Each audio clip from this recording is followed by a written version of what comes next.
Here we go.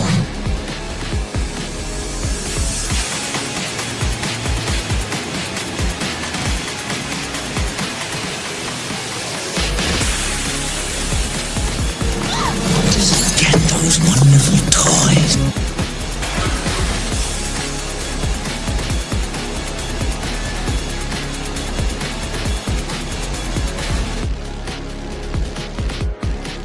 Are you playing in the bathtub with your little doll? Action figure!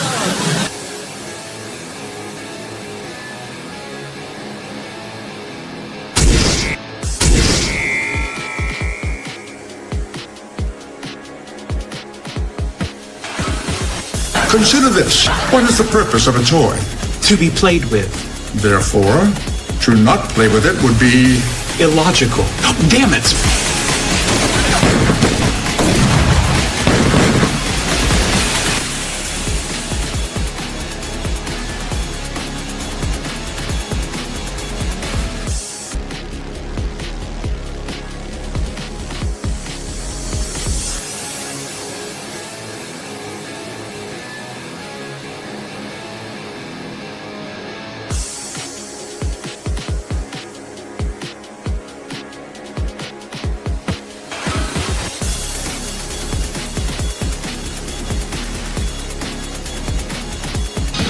You can do it, but you will. I don't want to go through life being a Wonder Wheel murderer.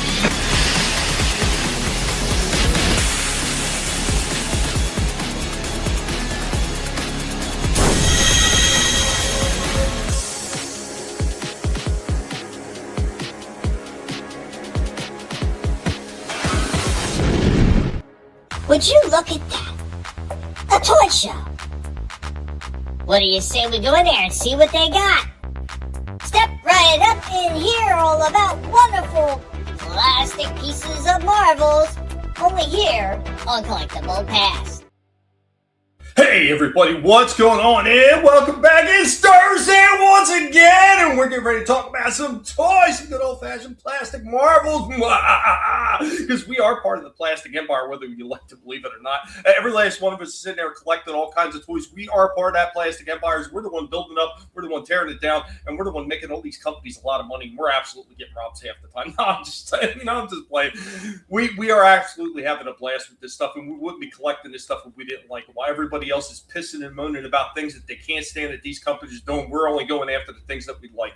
Granted, it's not to say that every once in a while you don't get a stinker when you don't expect it. This is going to happen, but for the most part, we're not absolutely going out of our way to beat our balls into a car door like some of these people do. But thank you for everybody that's already here. I see a lot of you are already starting to congregate in the chat. Superfan Adam Shaw was the first one hanging out in the chat, followed up by Chaos Hoy. What's going on, Chaos Hoy?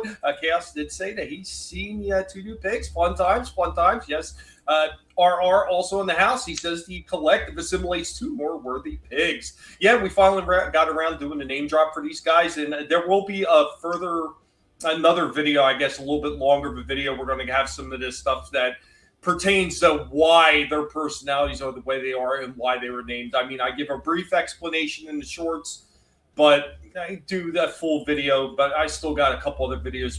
My biggest problem is what I've been telling you guys for a long time. I'm having issues trying to get the new computer set up. The old computer is dying. It's black screening. It's freezing. So doing everything has been a chore now, even though the internet is great. The computer is dying on me. Jesus Christ, stop swallowing your microphone.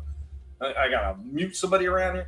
I can't listen to somebody swallowing their microphone. Padre also in the house. What's going on, Padre, man? Good to see you, man. The piggies are fantastic. These guys all got a lot of big personalities and are absolutely hysterical. And that's why I take the time to naming all these guys. I never rush into a naming on any of the pigs. They always got to get their proper names. That's the only way to do it.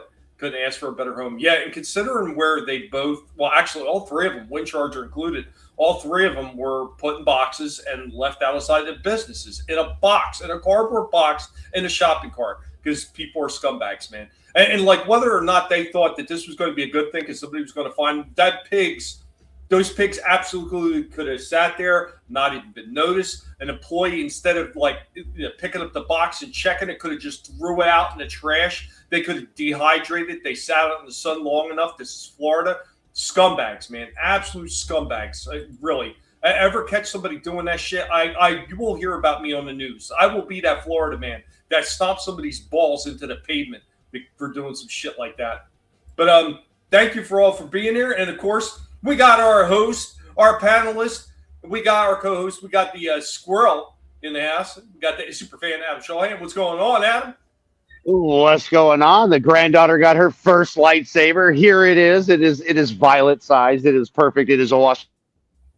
Nice.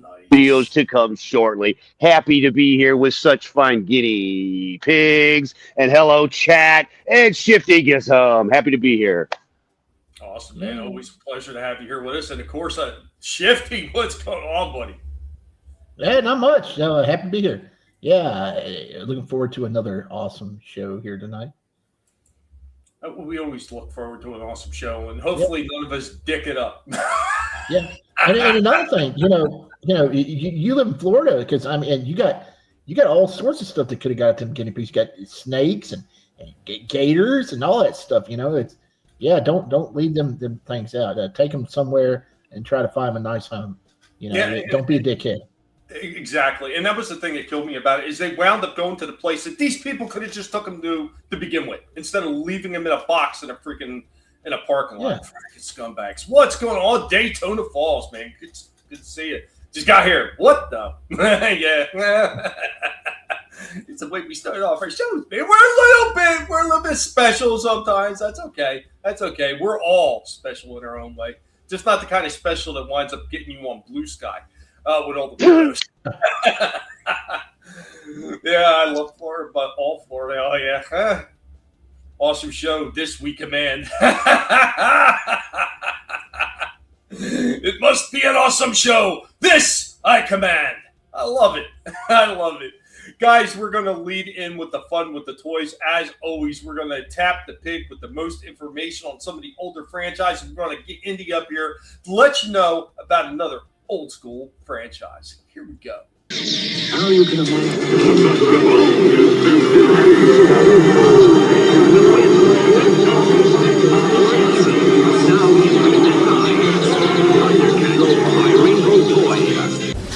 Greetings, humans. This is Indy. Welcome back to Toys from the Past. On today's Toys from the Past, we will be mashing things together, smashing them together as we bring separate lines together as we talk about crossovers. Now, one of the first toy crossovers that happened was probably not what most people think. This was actually the Transformers.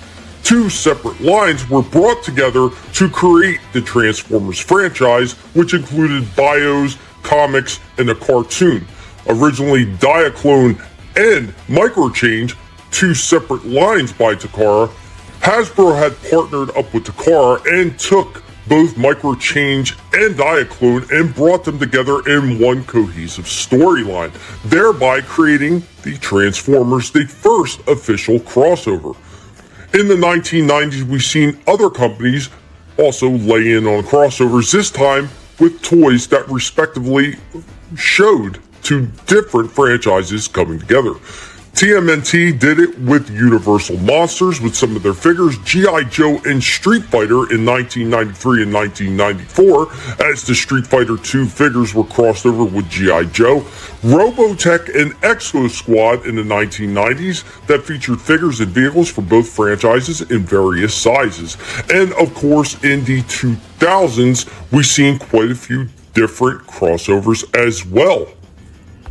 While Tommy was not able to dig all of them out because he does have a few different crossovers, including some of the newer NECA TMNT Universal Monster crossovers, and of course, many other cool ones such as Ghostbusters and Transformers, Back to the Future and Transformers, and so on and so on. One of the ones we do have available that we were able to dig out really quickly was the Star Wars and Transformers from 2005 to 2008. Hasbro launched that series with 24 figures, or 7 waves, that transform characters like Darth Vader, Obi-Wan Kenobi, and others into their respective starships. There were also Marvel and Transformer crossovers in 2008 to 2010, as well as G.I. Joe and Transformers that were a little bit more recent. Guys, how many other crossovers can you think of that have happened or will happen? I also remember they did have TMNT crossover with Cobra Kai, and there was another one where it seemed the Power Rangers crossover with Cobra Kai. Guys, we hope that you enjoyed this one on crossovers here on Toys from the Past.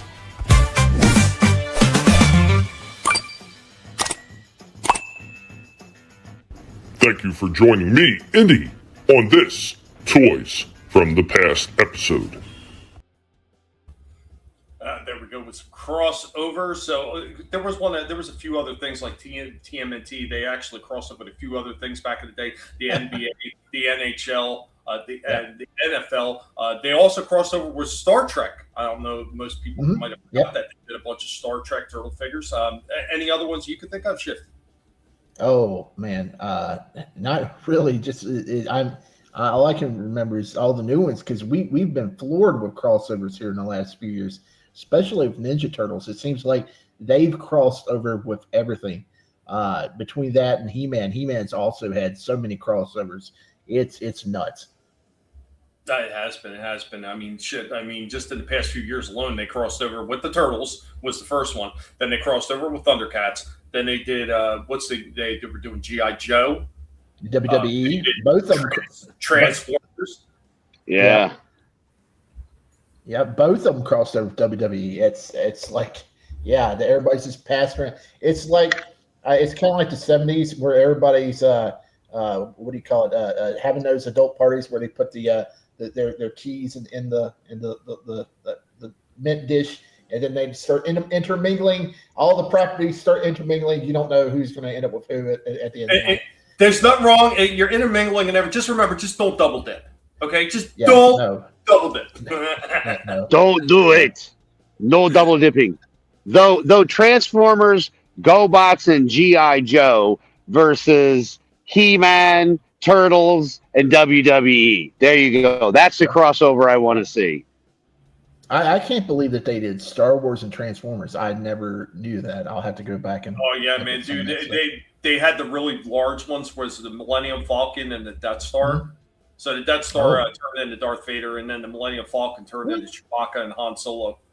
They were huge, though. These two were huge compared to the Death Star. The Death Star should have turned into Unicron. You know, I would almost think it should have turned into Palpatine. But here's the weird thing: so they did Vader as the Death Star, but then they also did his little TIE fighter, his personal TIE fighter. They did that with a Vader too. They had Boba Fett in the Slave One. That was before it got renamed. Yep, that's unfortunate.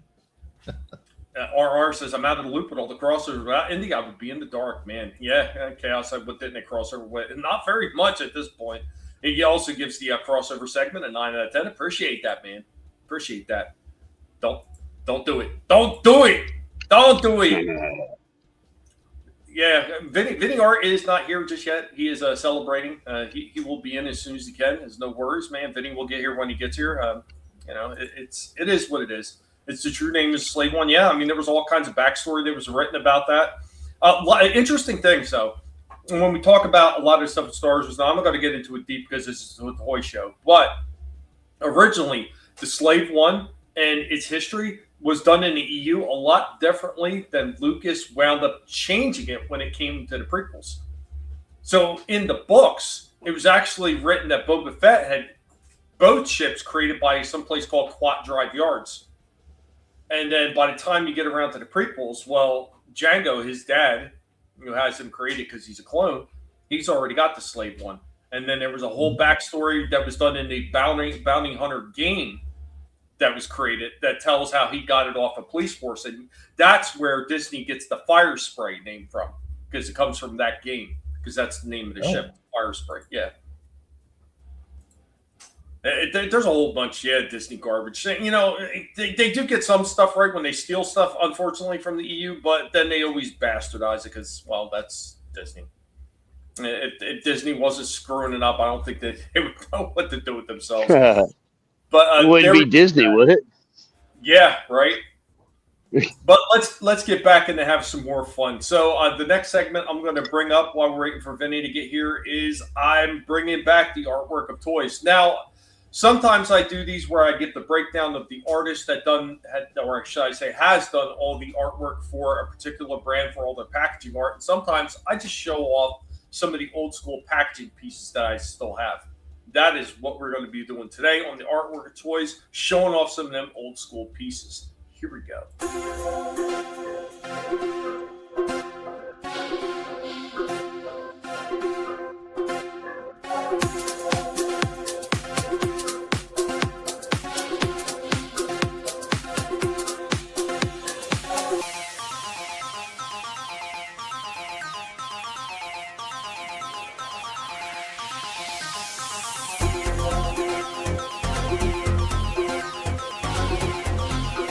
Today is the artwork of toys. Normally we talk about the artists that create some of the packaging art for a lot of different toy franchises, usually one in particular. Today we're just going to show off a bunch of the cards that we still wind up having.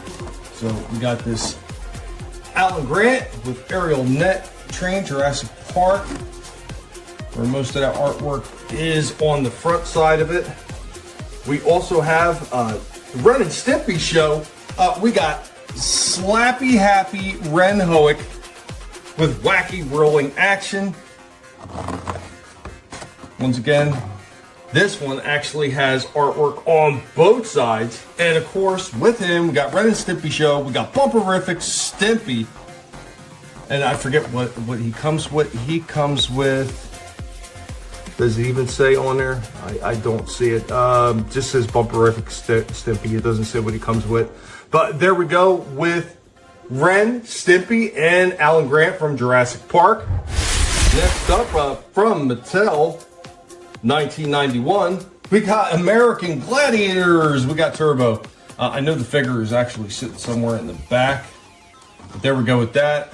Once again, very little artwork on that. But the next one, we've shown off a few of these in the past. We got Marvel Superheroes. We got Deathlock. And we got Fantastic Four's Human Torch. These ones always came with a lot of awesome artwork on there. Marvel didn't skimp out when they did everything with Toy Biz. Even on the back end of the cards, they've got artwork where some of the other ones may not have. They did, even though they wind up showing off the toys as well. From Transformers, this was the end of G1 when you're talking about Action Masters. So we got the Action Master Devastator right there. The back with his little bio has actually been cut off, but there we go with that. We also have these Mortal Kombat Johnny Cage and Goro, and we also have the Liu Kang. These were part of the G.I. Joe version of the Mortal Kombat figures. So there we go with those ones. Just like G.I. Joe, they got little bios and everything on the back end. And they show pictures of the rest of the characters that are in the lineup.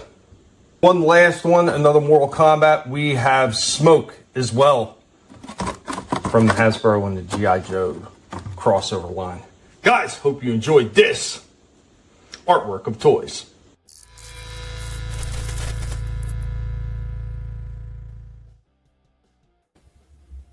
Yeah, there you go.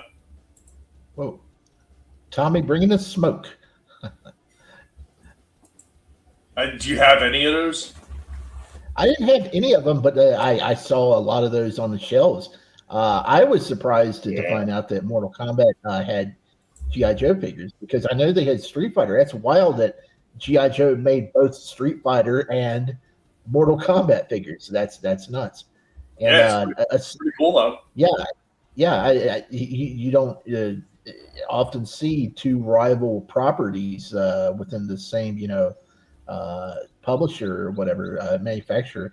The same thing's happening now that Paramount is buying Warner Brothers. Street Fighter and Mortal Kombat's going to be under the same movie studio, and there's a lot of people hoping that maybe if both of these new films do well, we might have a Mortal Kombat versus Street Fighter movie at some point. So who knows what's going to happen? That's pretty neat. Yeah, but a lot of those old packages are cool. I wish I had saved a lot of my stuff back in the day. But I got rid of so many things like magazines and a lot of stuff I just tossed out. And now some of that stuff's worth a lot of money. Even some of those card backs are like you could get a little bit of money for them. So yeah, we threw out a lot of good stuff back in the day. But you kept it, it seems. Yeah, we kept a lot of these damn things. And that was one of the things as part of collecting, especially is when we're talking about the artwork of toys for that segment. When the artwork is just so fantastic on the cards, you don't want to throw them out. And I think that there was, it didn't happen for every single franchise, but there was a lot of them that actually put a lot of thought into the artwork that they were putting on these packages because they knew that was first and foremost the thing that was going to draw a kid over to take a look at the damn packaging. If you have some amazing looking artwork on there, something that's catchy, eye-catching, it's going to bring a kid over staring at, and that's going to lead to, hey, mommy, or daddy, I sure want this, And I think there's a lot of companies nowadays that have kind of gotten away from that. It's not to say that there aren't still some companies out there doing some fantastic artwork on the front of their boxes and packages and everything that they're putting their toys in, but not every single one of them are. Some of the shit that they're putting out there is very lackluster, and it's kind of like you look and I was like, God, man, it looks horrible. Yeah, the figure doesn't look bad, but the package looks just terrible. Like, how's that going to draw anybody's attention to it? I don't know. Yeah. I really love the Jada Street Fighter packaging, but at the same time, the only different part of every one of those boxes is the picture on the back. I wish they would put like artwork on the side of the character. It's just everyone's the same. It's just the same, group shot of all the fighters on the sides of the boxes. I think if they improve that for like the Alpha 2 or wave that they're going to start on next year, it would look a lot better. Agreed. And that was one of the things that Transformers does. So the Transformers does have a cookie cutter type front packaging on a lot of stuff, whether it's Age of Primes, whether it's War for Cybertron, Kingdom, blah, blah, blah. Usually there's a cookie cutter artwork that's on the front. But when you get to the sides of the box, usually they got an individual shot of the character that's actually in that box. So that's where it differentiates, like between a lot of these other ones where they just got cookie cutter packaging all the way around. They usually put the character on the sides. And then, of course, on the back end of the box where they're trying to show the character off, it maybe they have a little picture on the back with him, as well as like when they're doing the Target exclusive More Than Meets the Eye, which is like the Studio Series 86 and some of the other ones that they're doing, but it's just Target exclusives. For the Studio Series 86 ones, which is More Than Meets the Eye, they got a little scene at the top of the box from the damn movie. Nice. Pertaining to the character. That just makes a lot of sense.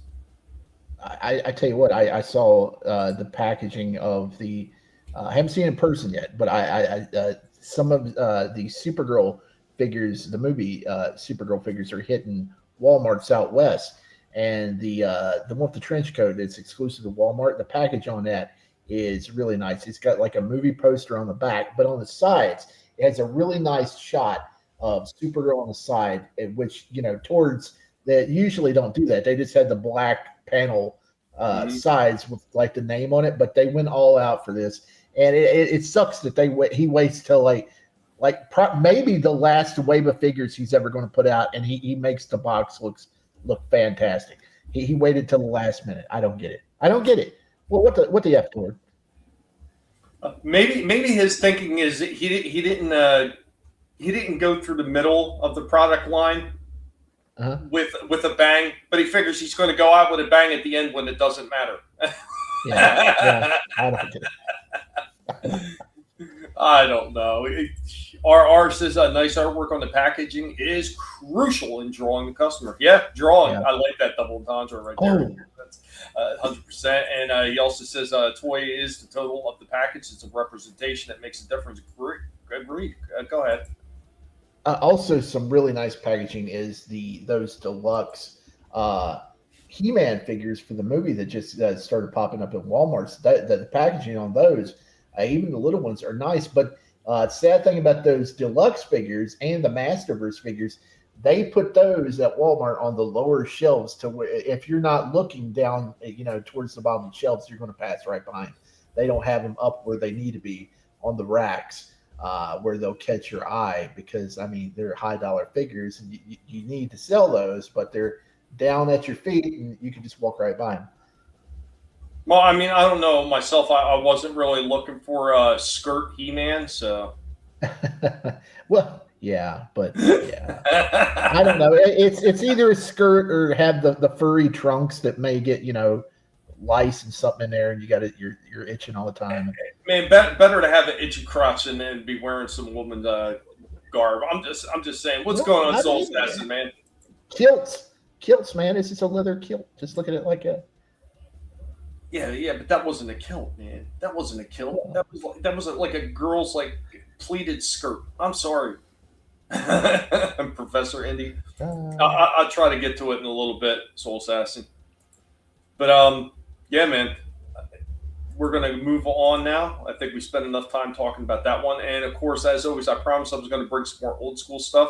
So I got some more old school stuff that we're bringing this time. We're going to talk about a little bit of a crossover kind of thing that never officially happened, but it happened in most people's toy boxes. Here we go. Well, old school toy time.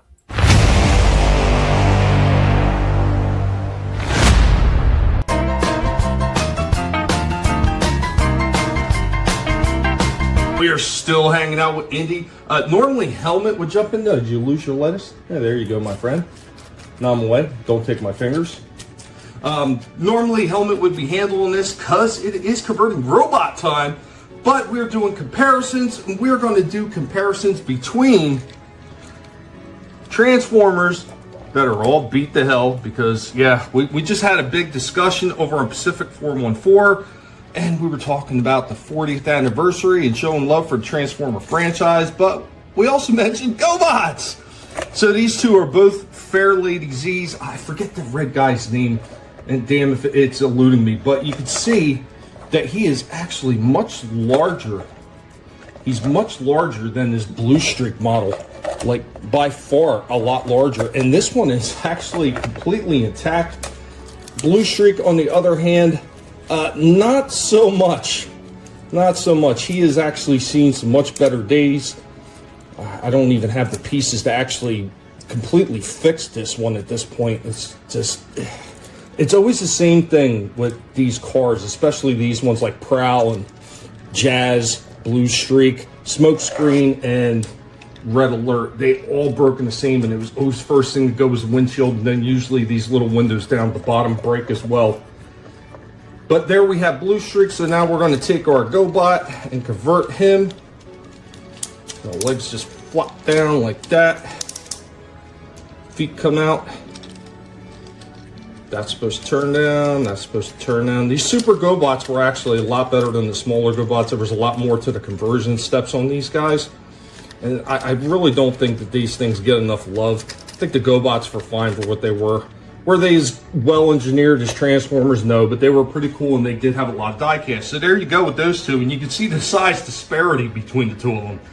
It is a pretty big size difference. This guy had a ton of die-cast.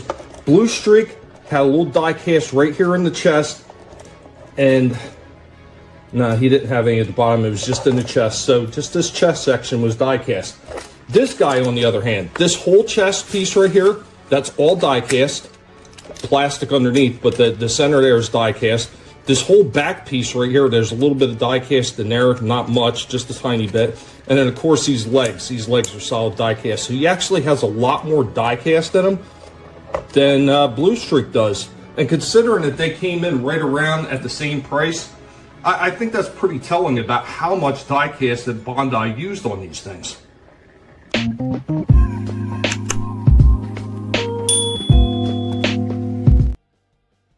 Yeah, there we go with a little bit of an older clip right there, but I like to hammer that point home. Like how much die-cast really was in GoBots. Like most people really thought that they were just like these cheap knockoffs. They were garbage tier next to Transformers and what the car was doing. But I mean, honestly, a lot of die-cast in most of them. Yeah, I think I had the jet plane, the Top Gun looking plane, the big one, and I think that was fully die-cast if I'm not mistaken. And yeah, that was really neat.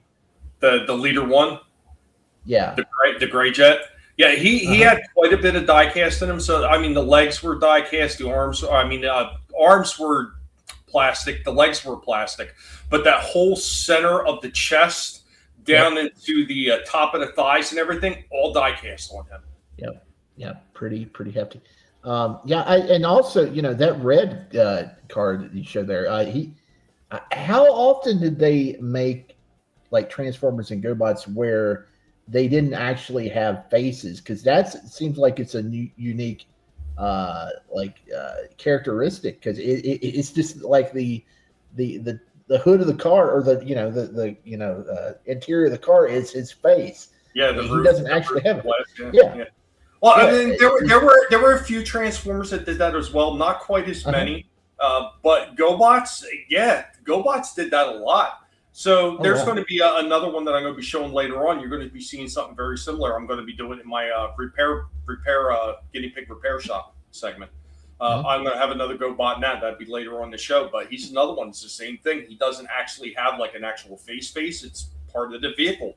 There was another one I just seen recently. So there's another guy, a guy called Patriot Prime, does like Transformers and GoBots and everything. So he just recently did one, and I had the damn same GoBot. It's a tank. It's a damn Nazi tank of all damn things. It's like a leopard tank or whatever the hell it's called. And that one, once again, it doesn't have a face. So the tank turret part, the whole turret part is actually the head. So it has no face at all. It's just a turret head. It's like, funny enough, early He-Man, or should I say Masters of the Universe, when they were doing their sketches for figures that they were going to create for the line, one of them actually did have a tank head. The same fucking thing. It didn't have an actual face. It just had a tank for a head. And like that, the turret section and everything. It's kind of funny. So, RR 100% agree. Robots is Rodney Dangerfield and say get no respect. Damn, yeah. Respect. Not many toy brands do diecast. GoBots was ahead of the curve doing it. Yeah, well, here's the thing. A lot of those companies over in Japan, they were all about quality first. I mean, even if you're talking about the early Star Blazers, model ships that they were doing, or the toy ships they were doing, a lot of those, I talked about that like last week or the week before, a lot of die cast in those damn things. A lot of die cast. It's just something that freaking Japan was doing, where a lot of the companies here in the States were getting away from die cast, and they were starting to get them made over in China, and that was all plastic. Yeah, a lot of them started getting away from the die cast, but there was a few that were still using die cast, but it was fading out at that point. And I know one of the major reasons that Transformers were still using diecast, and I've heard some people try to argue, well, the diecast was cheaper than the plastic. No, it the fuck wasn't. Even in the 80s, plastic was still the cheapest thing available. That's why all the companies switched over to it. The reason Takara and a few of these other ones were still using diecast is they continue to make toys, as they made licenses agreements with companies here in the States, is because they already had the molds made for these damn things for diecast. So the molds for these things are two different types of molds. So if you want to do diecast, you need a particular mold to do diecast. If you want to do plastic, you got to have a particular mold to do plastic. They're not interchangeable. So since the car and Bandai already had these molds for these figures with diecast, that was the reason why they continued to diecast when they came over to the States, because it was cheaper just to use diecast, even though diecast is more expensive, than it was to completely redo the molds to save money on the plastic, because at that point they really wouldn't have been saving enough to make it worthwhile. The mold was already there. They didn't have to do anything. That's why they ran with diecast even when they came over to the States. Anybody saying anything different is probably spending way too much time on Reddit. Just saying. What's going on? Happy Dinosaur, man. Good to see you. Hey. Bring a little bit more knowledge over there. That useless knowledge that the wife says is going to give me absolutely nothing. But I still have it anyway. So I got two more things. Shifty, we're going to get into one of your favorite segments first. It's not going to be late in the show. It's going to be early in the show. So we got another toy break coming up. Toy break, man. Guys, if you haven't experienced a toy break, you're going to be experiencing something this time for the first time. Anybody that's here brand new to the chat, and every brand new to the channel, hanging out and watching this, man, you know what? It doesn't cost you nothing to say, hi, how you doing? I'm here. Even if you want to say, hey, how you doing? You guys are special. play with toys. That's okay. I can accept that. Thank you for being here. Thank you, everybody, to keep sharing it out, letting everybody know we're here. It's always the games with YouTube and most of these other places. It's always the games. This is why we need word of mouth. This is what we need you guys helping us out. And I really do greatly appreciate every time you spend the time to sit here and watch us, to listen to us ramble, talking about these plastic pieces of marbles, and just sit back and have a good time with us. Thank you for spending your time here. But now we're going to get into one of the favorite segments that I have filming every single week, and that would be the toy break. Get ready for an explosive good time.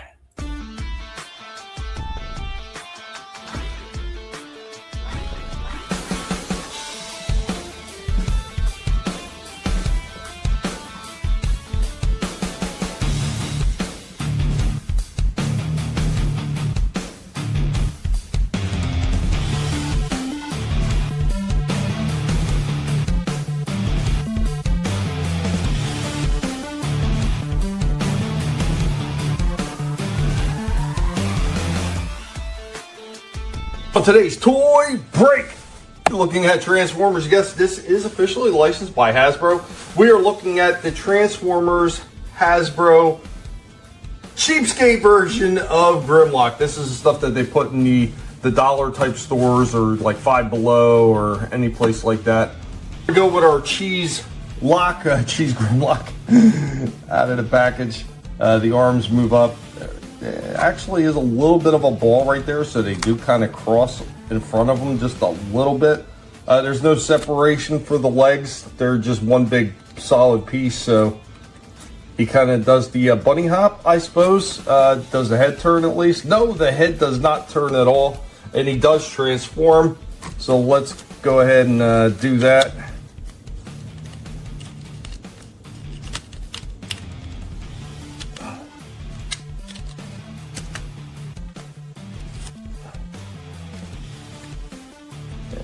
That just ports in the back right there. Yeah, and there you go with your cheese lock, your cheese Grimlock. Pretty silly looking. My goodness. All right, this guy's going to get shot. All right, cheapo Grimlock, it's time for you to meet your end.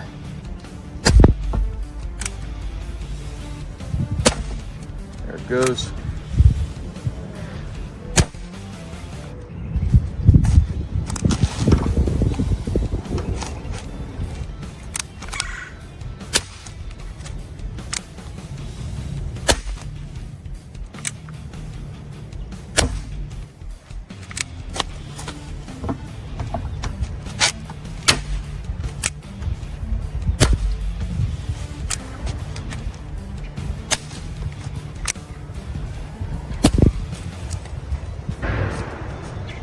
So in the end, yeah, that's all that's left of that Grimlock.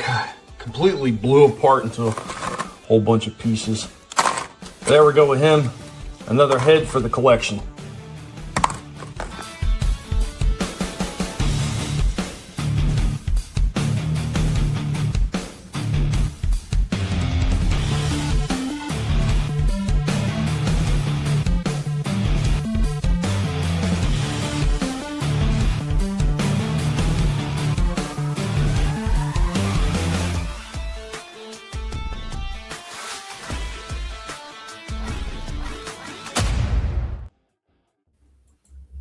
There we go. But cheese lock falling apart. Man, that first shot, and he goes back slowly backwards. That was great. Yep. That was great. He's like, oh. I just love the head for the collection because there can only be one. Here we are. Happy, what's going on, Happy? Me and Grimlock love cheap toys and pretzels, chomp chomp. But then he seen what happened. Such pointless toy dinosaur carnage. The horror. And what's going on? Time Profit, man. Good to see you, man. Did you hand paint the logos on the wall? Did you print them with a computer and use transformers? Hand paint it, man. Hand paint it. Everything I do is by hand. I don't use computer to do any printouts or nothing. So everything I did with that wall was all 100% hand done. So you ought to look at your Walmart and see if they have any of those discount Sega figures. They got at mine. They have Axel, or they did for $3. I didn't see them last time I went. But man, you could wreck one of those up bad, probably. Well, if I can get one cheap enough, yeah. I would definitely blow it apart. Like Five Below, they have dollar ducks. You could have like line up ducks, and you can do target practice. Yeah.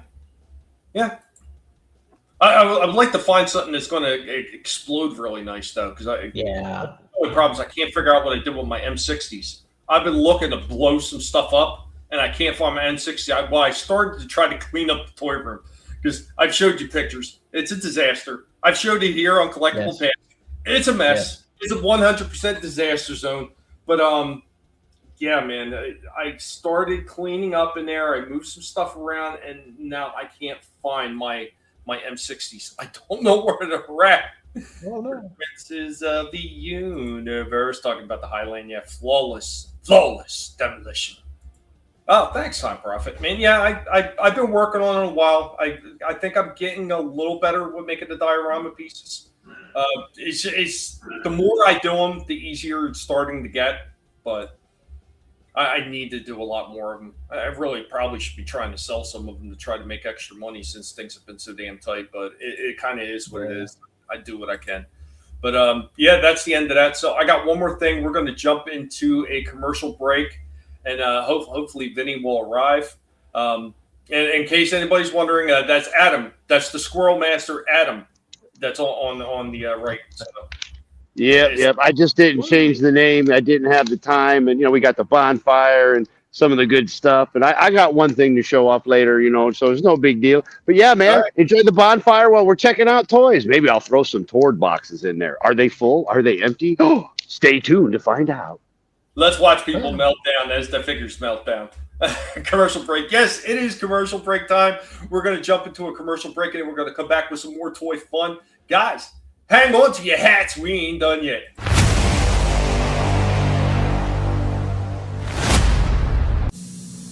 After these messages, we'll be right back. Look, Battlestar Galactica all-action toys. Eagle, non-human Cylon Centurions with helmet scanners, breastplate pulsators, laser pistols, treacherous enemies of the freedom-loving colonial warriors, also with scanners and laser pistols. Battle in space. Fly the Cylon Raider with laser torpedoes concealed in the wings until you choose to attack. Blast off in the Colonial Viper with its laser torpedo in the nose and adjustable wings. And here's the Colonial Stellar Probe, which even has its own satellite. Call in the amazing Colonial Scarab. Or launch vehicles of your own, assembled from Colonial vehicle parts in seconds. And from your own Colonial Viper launch station, you can attack Cylon targets with special Viper missiles that really fly. Battlestar Galactica all-action toys from Mattel. Mattel's Battlestar Galactica collection. You can imagine the Imperious leader commands the Cylon Centurion to capture Daggett. Make Daggett lead us to the human. You can imagine Daggett fears Ovion, the enemy with insect arms. Lieutenant Starbuck. Yes, Commander Adama. Prepare for secret mission.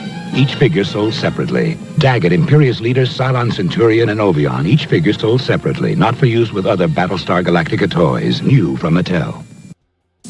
Now, back to our program. God damn. It never got into Battlestar Soul Assassin. My God, man. Somebody help Papa talk to Soul Assassin. Papa had that Cylon Raider and the Viper, man. Yeah, still have that Cylon. I still have most of them. I showed them off before, Papa. You know.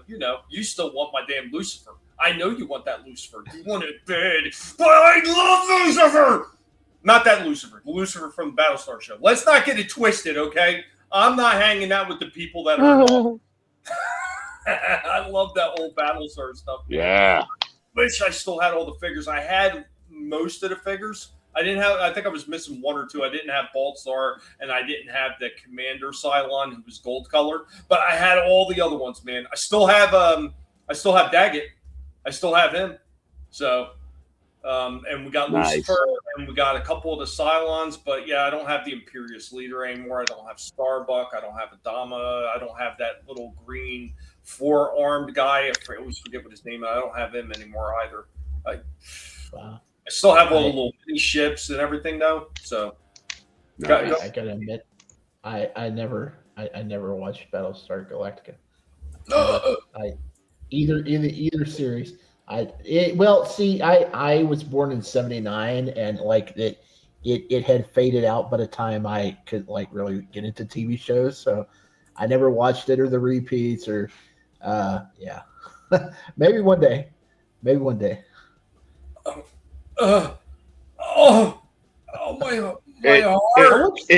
heart.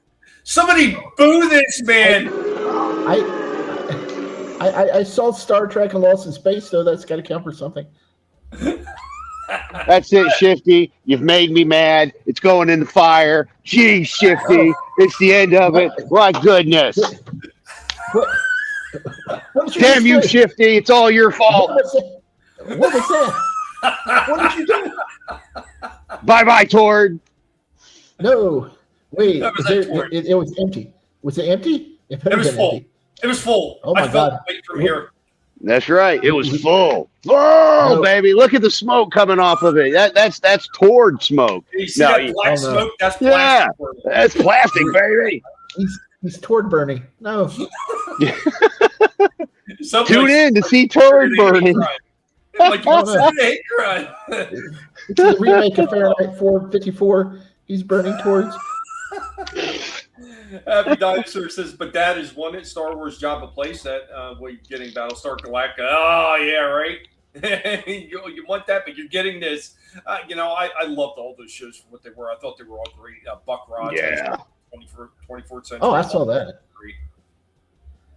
Time Prophet, I was wondering what the Death Star was called when they built it. I mean, Death Star has to be a nickname, right? I don't know. The Geonosians built it according to Lucas when it comes to the prequel, so everybody keeps forgetting. Right. That's another thing that pissed me off when Disney took over and they did their stupid version of it with that freaking that Rogue One crap, saying that some guy named Krennic built it. Really? Because the Geonosians built it. No, he didn't build it.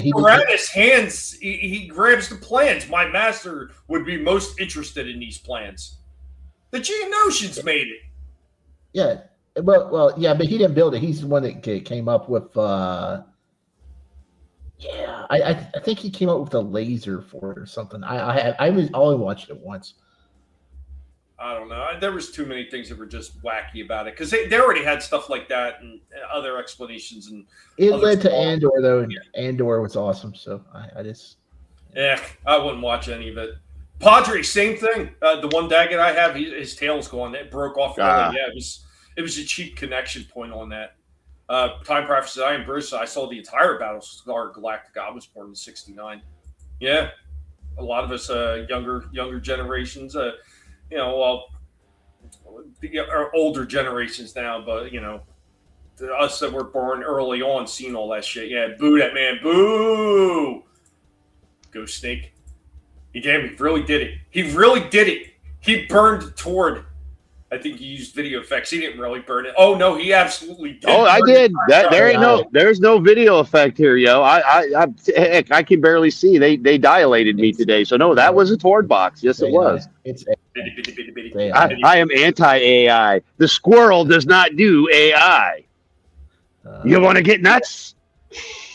Yeah, let's get nuts. Padre agreed. They based the entire movie on one tiny plot hole in the first movie. Yep.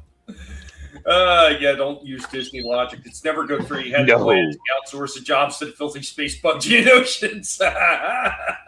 So damn dirty Geonosians. Be blown up in one shot. I think the designer needs to rethink his life. Oh God, man, you guys are great.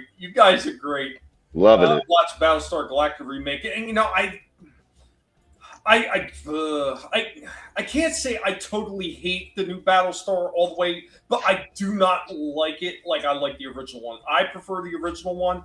There was too many race swaps and everything. Changes, and not yeah. race swaps that you're thinking either. Like they changed some of the core characters. Like the one black dude, they changed him to a drunk white guy that you couldn't stand. They took the other black guy, Boomer, and changed it into an Asian chick. Like it was just like a lot of dumb shit that they did that I didn't really appreciate. Like Starbuck becoming a woman. I don't know. I just didn't like it. The remake was okay. Swap, my favorite character was gay. Yeah, go ahead, Shifty. She's hot though. Starbuck was hot. He's not supposed to be hot. What's wrong with you? That means you're, wearing lipstick. I don't know. But yeah, I mean, literally, I mean, look, they were notorious for doing that. We know, but those of us that watched and loved the original, like, that's it. I didn't watch. I'm with Tommy. I'm with the pig. I stand with the pig. I stand side, back to back, left to right, front to center. You name it. I stand with the pig. I think I was boycotting Sci-Fi Channel around that time when Battlestar Galactica came around because they had canceled Farscape, and that was my jam.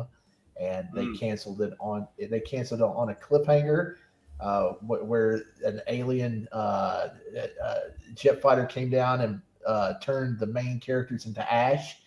And then if it wasn't for George Lucas silently backing a miniseries to finish the whole storyline up, we wouldn't have got an ending to that show. Thank you, Mr.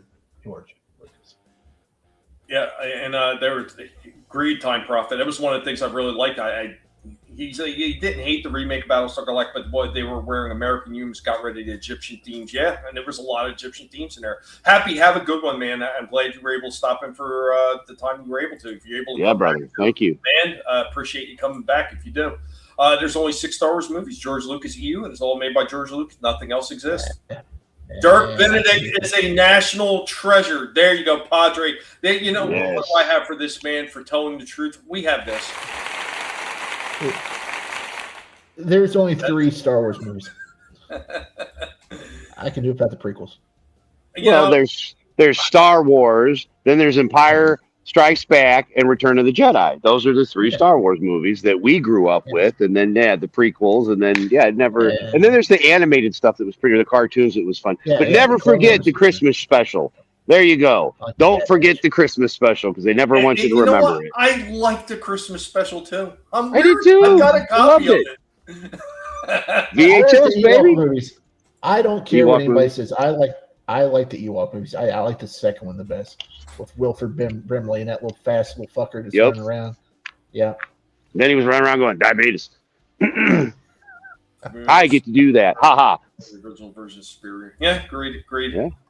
Padre said Farscape was just too goofy for him. Time Prophet also says the Sci-Fi Channel canceled Dark Matter, and that was a crime against sci-fi. Yes, that's when I boycotted it. They canceled a lot of good stuff. Yeah, they did. Padre also said Return to the Sith is best Star Wars movie. There, I said it. I don't give a fuck. I would say that is a pretty incredible tie-over movie to the original series. Like, I think they did everything right with that one. It really did feel like it was going into the first movie. I try. I don't like that movie. I don't like it. I don't like the lightsaber battles in that movie. It feels like an amusement park theme ride instead of something that feels real, like Luke versus Vader, or some of the stuff that was in Episode 5 of the Acolyte. Or you need to get some saber fights where people actually feel like they're trying to kill each other instead of like make a ballet with flippy flips. And what I consider the lightsaber fight in Revenge of the Sith, I consider that to indie wrestling today, where they just flippity flip for no reason and do all these moves and stuff, and there's no meaning to it. It's just a show, But come on, Shifty, how does it not have to go that way when I have the high ground? Right. What's going on, Gap? Man, good to see you, Gap. Hey, Gap. You have robots to not do it for me. I understand. I didn't care for all the CGI stuff in there, but I will say this: after a certain, and I'm once again, I don't want to get into this being a big movie discussion as the toy show, but I will say this: one of the things that absolutely pushed me away, even from the original 3 movies, is jerk offs like Mark Hamill online in these fucking interviews on TV, running his mouth with bloody agenda crap. I cannot watch the original movies now without seeing him and his stupid fucking comments, and I can't stand it anymore. It's just completely disenfranchised me from wanting to watch any of the shit that he's in. No problem. Episode 3 was awesome. Yeah, I like episode 3 for what it was. And once again, what's going on, Gap Man? Good to see you. So, Mark Hamill drove me away from Star Wars, and the majority of the cast of Star Trek. The Next Generation just need to keep their fucking mouth shut. Agreed. You were there to entertain me. I don't give a shit what your damn takes on the world are, because in the end, it doesn't mean a damn thing. It means nothing. Mark Hamill turned into a slug in the first Guyver movie. He never recovered. He's a slug. What the fuck did he do beyond that? They didn't do a whole lot either. But so he did an episode of what was that show? It wasn't the Twilight Zone. He did an episode of The Outer Limits, which I thought was pretty cool because they mentioned a lake that was like right up the road from me. But that's about it. I think he was in a movie Wait a minute. He was Cockknocker in Jay and Silent Bob Strike Back. Best role he ever had. Yeah. He was also in, I think, a remake of Children of the Corn, which I think Christopher Reeve might have also been in the same movie. I'm not sure. And then, that's about it. Yeah, well, Papa knows one, but let me get out. RR, the prequels had their issues, but they still told the story. Disney shit is a complete waste of time. I'm great. And right there, that was one of his earliest movies, Corvette Summer. And it sucks. Yeah. It does suck. It sucks? Oh, it's horrible. Oh, well, the trailer looks actually good for it. I was actually thinking about watching it sometime. Yeah. Oh, it's terrible. It's absolutely terrible. Yeah, It's bad. I remember seeing it as a kid, and I hated it. And I figured, well, maybe it was just because I was a kid. And, when you're a kid, things like that will bore you a lot quicker. I mean, hell, the original Star Trek, the motion picture, bored the living balls off me as a kid. But when I rewatched it years later, I could appreciate it a little bit better for what they did. Yeah, because it was film.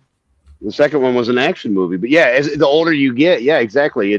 You can appreciate it for what it actually was and the storytelling style on top of it. Go ahead, Shifty. Okay, it might have been Christopher Reeve. Somebody was in one of the later Children of the Corn that came out, I don't know, the late 90s, mid 90s. I'll have to look and check it out. But because Time Prophet says he doesn't remember him being any of them. Yeah, it was him or Christopher Reeve or somebody like that. Mark Hamill was in a war movie. They said was pretty decent with Lee Marvin, and it came out I think after Star Wars.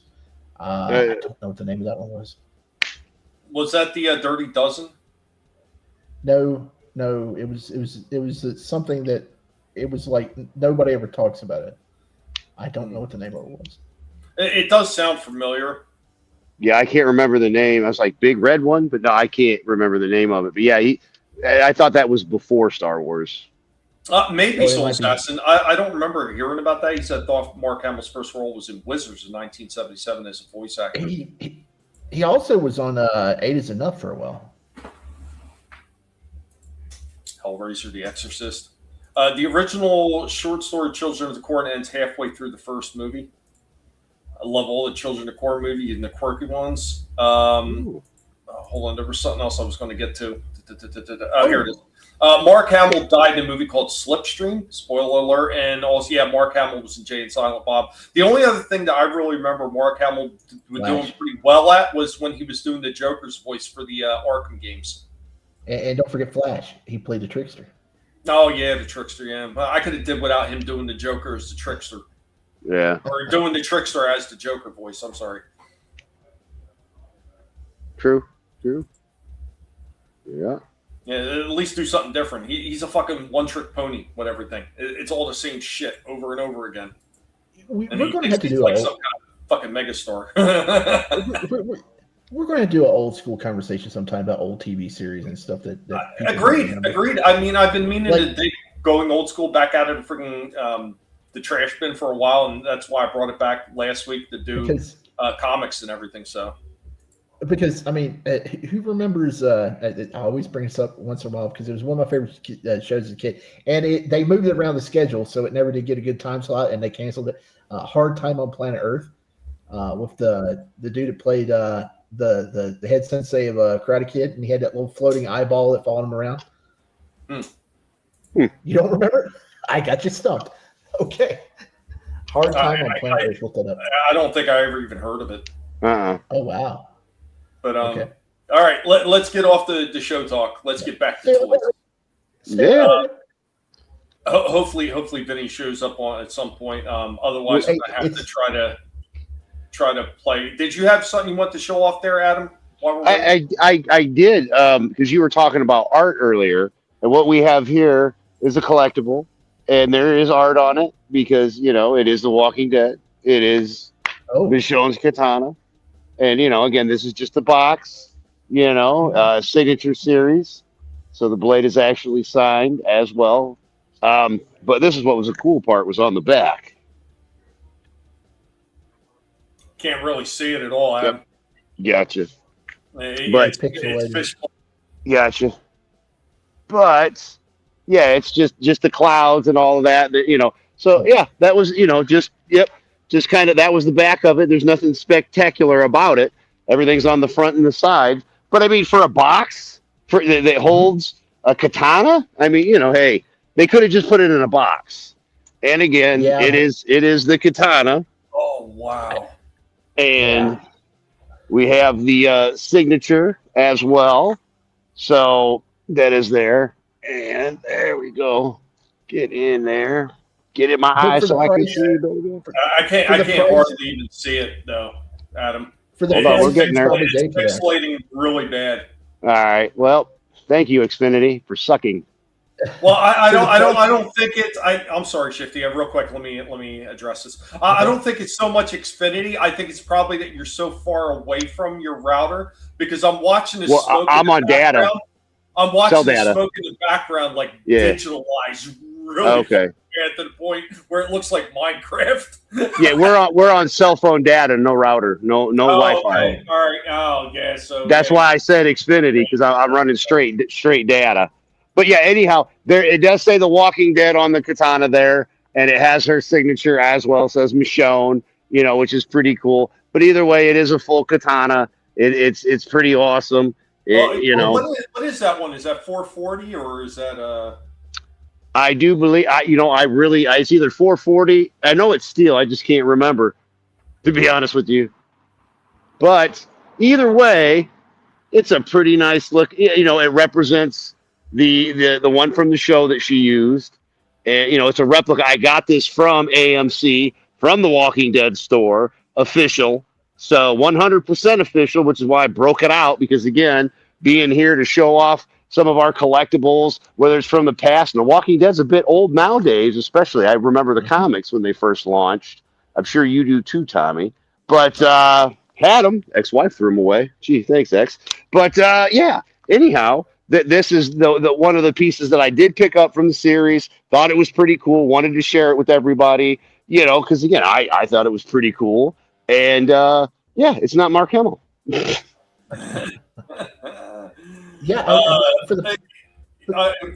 ahead, Shifty. For the price that you paid for it, probably that. I mean, they ought to put some artwork on the box, because I'm sure that costs quite a bit. It didn't. Come on, you're talking about me. Think about it. When do I overspend on anything that's not a firearm? Well, I mean, originally it probably cost quite a bit, and you probably got on clearance. Couple $100. I mean, yeah, couple $100 originally. It wasn't that expensive, man. It was like a $200 katana, I think. Well, still, I mean, for $200, you better have some nice pictures on the box. Well, it also comes with the sword holder, which is the zombie heads, and it all goes together. That's in the house. I had only brought this out just to show off the katana itself. So yeah, there's more to it, and it did come with a 8x10 or whatever with the certificate, and that's what has the steel on it, Tommy. I just have to find it, and then I'll let you know. But yeah, again, just something small, something real quick. Again, thank you. It's always fun, and more to come as always. Awesome, thank you, Adam, and welcome back, Happy. I see Happy made it back to the chat. Good to have you back. Time Prophet said it would be illegal. weapon in the UK. Swords are now legal to own. Or swords are legal to own, but not katanas. Cocaine is the whole drug, and Mark Hamill's on it. Agreed. He said the reason that the smoke is because he's using that CGI smoke, and he's still convinced that he's using CGI. No, it's real. It's real. Back found a good container from a Hot Wheels, an old popcorn bucket. Yeah, nice. He also says cool sword. He said you can make a hat into that. A popcorn bucket. The Gremlins did. My favorite miniature cars need a home, and right here, Padre, right on, fucking absolutely. Get a tackle box. You can get one super dirt cheap from freaking Walmart or other place else. Here's another thing that most people don't miss out on: dollar stores like Dollar Tree, as my wife calls it, the green one, because there's $3 type stores. My wife calls one the green, the other one's the yellow, and then the other one's the red. The red one is Family Dollar. The yellow one is Dollar General, and the green one is Dollar Tree. But the Dollar Tree is the cheapest one out of all three. They're the ones that are closest to $1, even though no dollar store is $1 anymore. And they actually sell Hot Wheels cases. Now, granted, these are smaller ones, and I think they only fit anywhere from 6 to 8 cars in a case, but they're actually pretty sturdy cases. So I picked up a few for some of the older Hot Wheels and maybe Corgis. Like I have some old Peanuts, like Charlie Brown Peanuts. I have some old Peanuts character vehicles from Corgi, and they fit perfectly into these little Hot Wheel cases. But the tackle boxes from Walmart, absolutely great thing. I use them for Transformer parts too, for like weapons and everything, for storage and everything, to keep them separated so they don't get ruined. Man, you can get a lot of stuff in those tackle boxes, especially the ones that got the little movable divider slips in it. Absolutely great for storing a lot of that stuff. I'd like to have those from the TV show 24 with Keith Sutherland, Heckler and Koch, USB compact 9mm Sig Sauer, a P228 Heckler and Koch, P30. Have some popcorn buckets. I also dislike the Battlestar Galactica remake. Yeah, there's a lot of it. And like, once again, it's not like I don't despise it. Like when I first seen it, I despised it, and then after I had some people bug me to give it another chance, I rewatched it. I don't hate it as much as I initially did, but if you put that next to the original one, I'm original one all day long. I'm sorry, the original is just that much better for me. We got pound stores, but due to inflation now, $1.50. Yeah, £1.50. Yeah.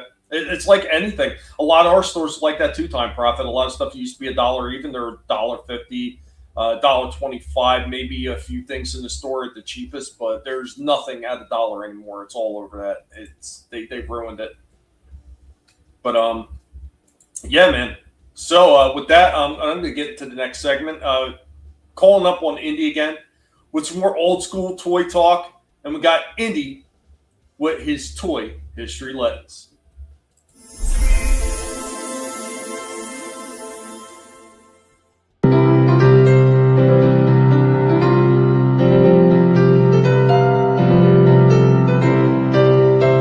Welcome, one and all.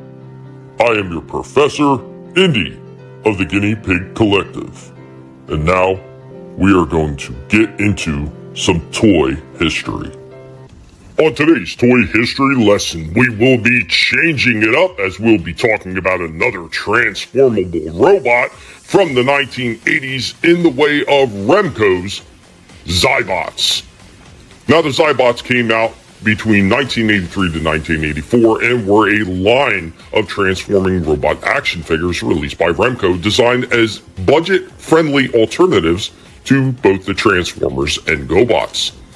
Produced primarily in 1984, these plastic vehicles, cars, trucks, motorcycles, planes featured simple and often clunky conversions. Common models included Torque, Hot Stuff, and various changeable robots that are now sought after by collectors, because even though it started off as a KO, these things become searched for much later on. As it was stated, these things came out in the 1980s and they were found in many different stores at the time. Even some of the stores that may have carried Transformers and GoBots may have had Zybots sitting on their shelves. There were several different series featuring vehicles like mentioned, the Torque Porsche 928, the Hot Stuff Fire engine, and the RPM 2 motorcycle. And the simple manual conversions that often include pulling out arms and legs from the vehicle body were very similar to some of the more easily transformable mini cars with the Transformers and, of course, some of the early GoBots. Some series, such as the Remco Zybots Multiforce, were designed with combined forms. Now, the common models and series were the changeable robots, the vehicles, the Bibots. Now, we're going to add one more onto this, and we'll be talking about MC toy robots, often branded as Motobots or Dynabots. They were popular, adorable, sometimes die-cast metal and plastic, and these things were very simply made much like the Remco Zybots. Produced by MC Toy, often in Macau, with many distributed under contract for North American companies throughout the mid-1980s, they are now considered collectible knockoffs, much like the Zybots. They are very similar to Zybots, having that pullback motor design. One of the most easily recognizable ones is the yellow dump truck model, which is a yellow dump truck with black and white lines on the back end. Guys, do you remember MC Toy robots and Remco's Zybots out on the toy shelf stores? Guys, thank you for joining me on this toy history lesson.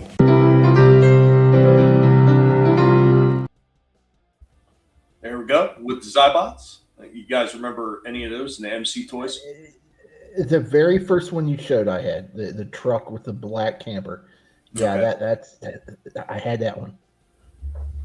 You know, I still have a few of these things, and then I have some of the other ones like the bug bots and everything. And it was kind of like over the years, like collecting some of these things. Like, God damn, I miss some of those freaking knockoff cheaper ones that I had because some of the designs were pretty cool. I remember they had this one. It was a little camera, and it wasn't like, you know, reflector from the Transformers. This was just a single robot that turned into a little camera. And I just thought it was like the coolest shit in the world. Then they had, like, before they ever did Headmasters, they had a cheap plastic one from one of these knockoff companies from China. And it was a bat. It was the first one that did like a bat conversion before Transformers. Oh, wow. And I was like, damn, unfortunately that damn thing got broken or stolen or something like that. And I have one that's like partially there. It's missing a lot of pieces I picked up years later, but it's not completely intact. But it's crazy how much some of these knockoffs can actually go for too, especially if they're sealed in the blister package. I've seen a few of them going for almost $1,000, and this is a knockoff. And I was like, what the shit? Because nobody thought of saving them. Yeah. Wow. That's nuts. It is nuts. Oh my God. It's not AI. It's not AI. Shifty. Oh, that'd be crazy right there. I want Fact of Life TMNT crossover figures. Miss Garrett is Splinter, Blair is Leonardo, Natalie is Donatello, Joe is Raphael, and Tootie is Michelangelo. Oh my God. Well, I mean, if you're doing that, where's my Golden Girls TMT crossover? Yes, there you go. For Shifty, we will give him that. Yes. But can we make them the babies like they did with the AI? Because that was pretty cool. Talking too fast in your phone. Missed the little rat toys they used to have in the store. Rack toys. Rack. Okay. Thank you. Yeah. Indy does top rated work, man. He's like top flight security. That Indy when it comes top to shelf, sir. He is top shelf. I'm drinking again. I always make the best Twitter post when I'm drinking. Hey, Happy, man. You take care. Have a good one. Take care, Happy. But yeah, man. Vinnie is apparently going to be running really late. So, guys, I'm going to give. Let's see. I'm going to give you a choice. Do we want me to start in with a Pygmation? Or shall I start off with a toy show off? Now, if I go Pygmation, there's going to be a toy review attached to it. Oh. See all of the above? Yeah. Because I was kind of saving mine for the end. Even if Vinnie isn't here, I have our upcoming segment. So go ahead. I'm just here to enjoy, chew bubble gum, and talk toys. So, but I like Pygmation. You know that. I love Pygmation. So that's my vote. That's 2 Pygmations then. Yep. RR has already gone for Pygmation. He loves the Pygmation. Yep. He's like, do it. Yes, RR. Gap also says, is Vinnie going to be late because he's having his eyebrows waxed? Oh! No, wait a minute. He's Italian. That would be his back. That would his back. That would be the correct answer. He's all out of bubble gum. So is that a Pygmation then? Yes, sir. Yeah. All right, guys. Here we go. We're going to kick it off with Pygmation. What else we got there? Padre. It has to be 5 characters, one being an old mentor for a TMNT crossover to work. I thought this through. All right, here we go with Pygmation. Guys, I hope you enjoy this one. We are the Guinea Pig Collective. All will be assimilated. Resistance is futile. You wish to be destroyed? I'm here to join the Decepticon ranks. I can slip into places unseen.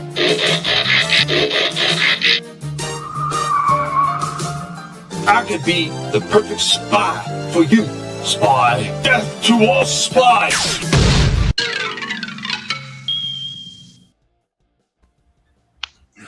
Wow. He didn't let him spy. He's like, F you, spy.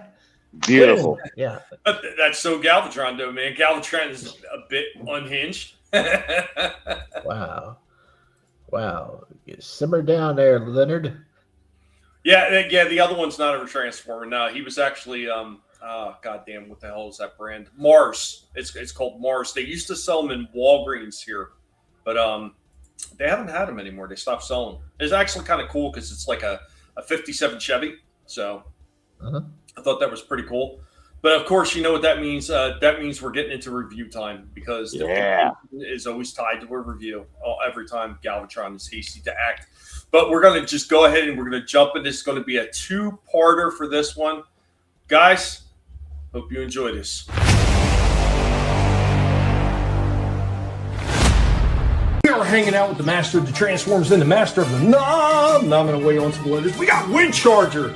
Oh man, Wind Charger is here and we're getting ready to take a look at something that is Transformers related. So what are we looking at this time? Transformers, the movie, Studio Series 86. We are taking a look at Galvatron. Let's get the camera up so we can see Galvatron. There we go. There we go. A little bit bigger of a box than we anticipated, but there we go with the Galvatron. This one looks to be just a re-release of the one they did before. So take a look at the packaging. This is the old way they did because now the newer ones, it just says Transformers the movie. It doesn't have the Studio Series 86 on it anymore, but let's go ahead and stop that dial. And let's go ahead and get this damn thing out of here because we're going to take a look at the other version that I have of him. So I do have the one from Kingdom, just different colors. But man, this thing looks like it's the exact same mold. I don't think they changed a damn thing about it. I was kind of hoping that this Galvatron, they would have made him a little bit bigger. There was also another version they did right here, which was the Legacy one, which is basically the same as this one. It just doesn't have all the scuff marks on it. And I believe maybe there might have been some more shinier metal, like metallic paint on it. But other than that, this and that one were pretty much the same damn thing. This one just had the clear barrel on this one all the way through, where this one had clear with some paint on it. Now this one has got a completely orange barrel. So let's go ahead and let's get into it, and I will pose him alongside this one so you can see what differences they are between the two. Behold, Galvatron.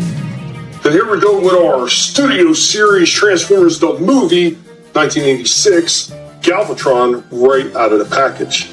And here we go with this new Studio Series 86 Galvatron standing next to the original G1. Size disparity, anybody? And here goes the new one standing right next to the first release, which was the Kingdom Galvatron. Here we go with our Studio Series 86 Galvatron standing right next to the Transformers, the movie, what used to be 86. Target exclusive, more than meets the eye. One shall stand Optimus Prime. And while it may not look it from this angle, believe me, Optimus is actually taller than Galvatron, so get them head to head right there. I really feel like Galvatron should have been a little bit bigger than this. Always felt like, in the end, when Megatron becomes Galvatron, it becomes a little bit bigger, not smaller, because from what I've seen at that Studio Series 86 Megatron, that thing is bigger than his Commander Class Optimus Prime, so you got shrinkage? Exterminate him! The Transformers will return after these messages. There we go with part one for that. But shrinkage happens when it's cold out. You know what? And that clip, I thought that clip was perfect for that. You know, yeah, when he got shrinkage, sweeps, terminate him. Padre, if I could figure out what is the rarest stuff, I absolutely could. Be honest, I don't even know what the rarest figures I have is. I don't know. Most of them, the older stuff, I haven't even looked them up to see how much they're worth. I mean, it's just because most of them I have no thought of selling at it. Not even in the slightest, you know. I mean, if I did, I would definitely be looking at the numbers. I mean, who knows? I might have a few things that are back that are worth some money. It's just stuff I had no desire to sell. Should open a small store. That's another thing. I can't do that. I mean, technically, I can't afford to have a store or anything like that. It's just not possible. I mean, I have a small eBay store, but even then, I could only sell so much of it per month, or I get in trouble. The package looks nice. Yeah, the package looks all right. Kingdom package looked great. It did. It looked a lot better, I thought. Had totes full of stacked toys to the ceiling, says you should. Dude, I'm telling you, if there was a way that I could have a store and make tons of money where I wouldn't have to worry about any of the other stuff I have, like my disability and everything like that, I absolutely would. But especially with how bad things are with the economy right now, I can't guarantee the kind of money that I would need to be able to do that, unfortunately. It's not possible. It's nice to be able to sell some of that stuff as a little, like a side hustle and everything, but you really need a lot of money to be able to buy more shit constantly to be able to keep a store like that open. And yeah, at some point the bottom end would just fall out from under me because I wouldn't be able to keep up with it. Like the size of the cannon on the new version, you know, I don't mind it, but I think it's too big. And I actually get into that in the second half. I think that cannon is too big, especially compared to the animation that they show, because the cannon looks a lot shorter on the animation. I think they oversized it. I said that when they first came out with the Kingdom one too. I felt it was slightly oversized because it almost drags on the ground if you put his arms straight down. Shrinkage privilege. I have Vogon on my desk looking at me right now. Nice. You have to fill out forms of triplicate to get the Vogon. Oh no. And listen to poetry. Oh no. Oh no. Not poetry. Not poultry. I like to say that to my daughter. She always talk about poetry, and I would say, "Oh, you gonna write me or read me some of your poultry?" And she said, "It's not poultry. That's not how it goes." And I said, "Are you sure?" And she would get so mad, and I would just keep saying it because it drove her crazy. But anyway, what did you think about this Galvatron? He's pretty neat. I got to say though, I think the design of Galvatron isn't nearly as good as Megatron. I feel that way of all the new characters in the movie, just about. But he looks okay for Galvatron. He's not as cool as Megatron, though. Yeah, I'd take them both. I mean, I like the OG one, you know that, because that's the one that we got. But they look pretty nice, man. It's pretty. I liked it, man. I think I'm waiting on the rest of your reviews. But like, if I had a choice to pick either one of them up, I wouldn't be choosy. I'd be happy to have either one of them. Yep. I think the color on this one definitely matches the color that we've seen in the animation a lot better for the 86 movie. So I'll give them that. I mean, I didn't have too much of a problem with the first one when it came out. I thought that was pretty good. And that was why I picked up the Legacy version too, because I thought, oh, well, here's going to be a different paint scheme. Now, they did release a third and maybe even a fourth one before they even got into this one. So they did one. He's actually in the original G1 toy color. So he's more gray instead of the purple like the newer ones. So I never picked that up either. I think they might have even did a comic book version one where the color was slightly different in the comic. So, I mean, that was the one problem about a lot of these things is they wind up redoing these same molds over and over and over again. And unlike Perceptor that they did for More Than Meets the Eye Target exclusive, they didn't make any changes to this damn thing. I was kind of hoping there would have been a few changes, small, subtle changes to make the figure better. They just didn't do it. That was probably the biggest disappointment for me, that they just the exact same thing, just recolored it. And I hate that. I hate that. Time Prophet, I love Hitchhiker's Guide. Don't love the movie, though. Series is great. Book's great. Radio play is great. Movie, not so great. I sent him off in a second for the OG Battlestar Lucifer, though. He wants that Lucifer so bad. You know, I keep my eye out, Papa. You never know. I might be able to come across another Lucifer dirt cheap, and obviously, you know, I would just send it to you for cost. I never know. Never know. I run across some weird shit when I'm out there looking for stuff, so... The color is more accurate on the remake. Absolutely it is.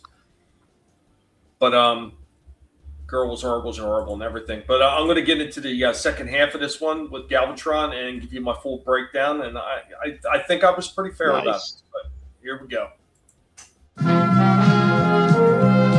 We now return to the Transformers. Here we go with our Studio Series 86 Galvatron in a bit of a pose. You can see all the articulation that this thing does have. And just like the original one, it's got a fair amount of articulation. The hands move, the elbows move, the shoulders move very well. There is a upper bicep cut, there is an upper leg cut, there's knee joint, there's rocker, and a little bit of pivot down in the feet, and he does have a ball joint in his head and a little bit of a waist turn. Now, unfortunately, that waist turn with the kiblets on his back, it only turns so far because those kiblets won't get past his little saddlebags on his hips.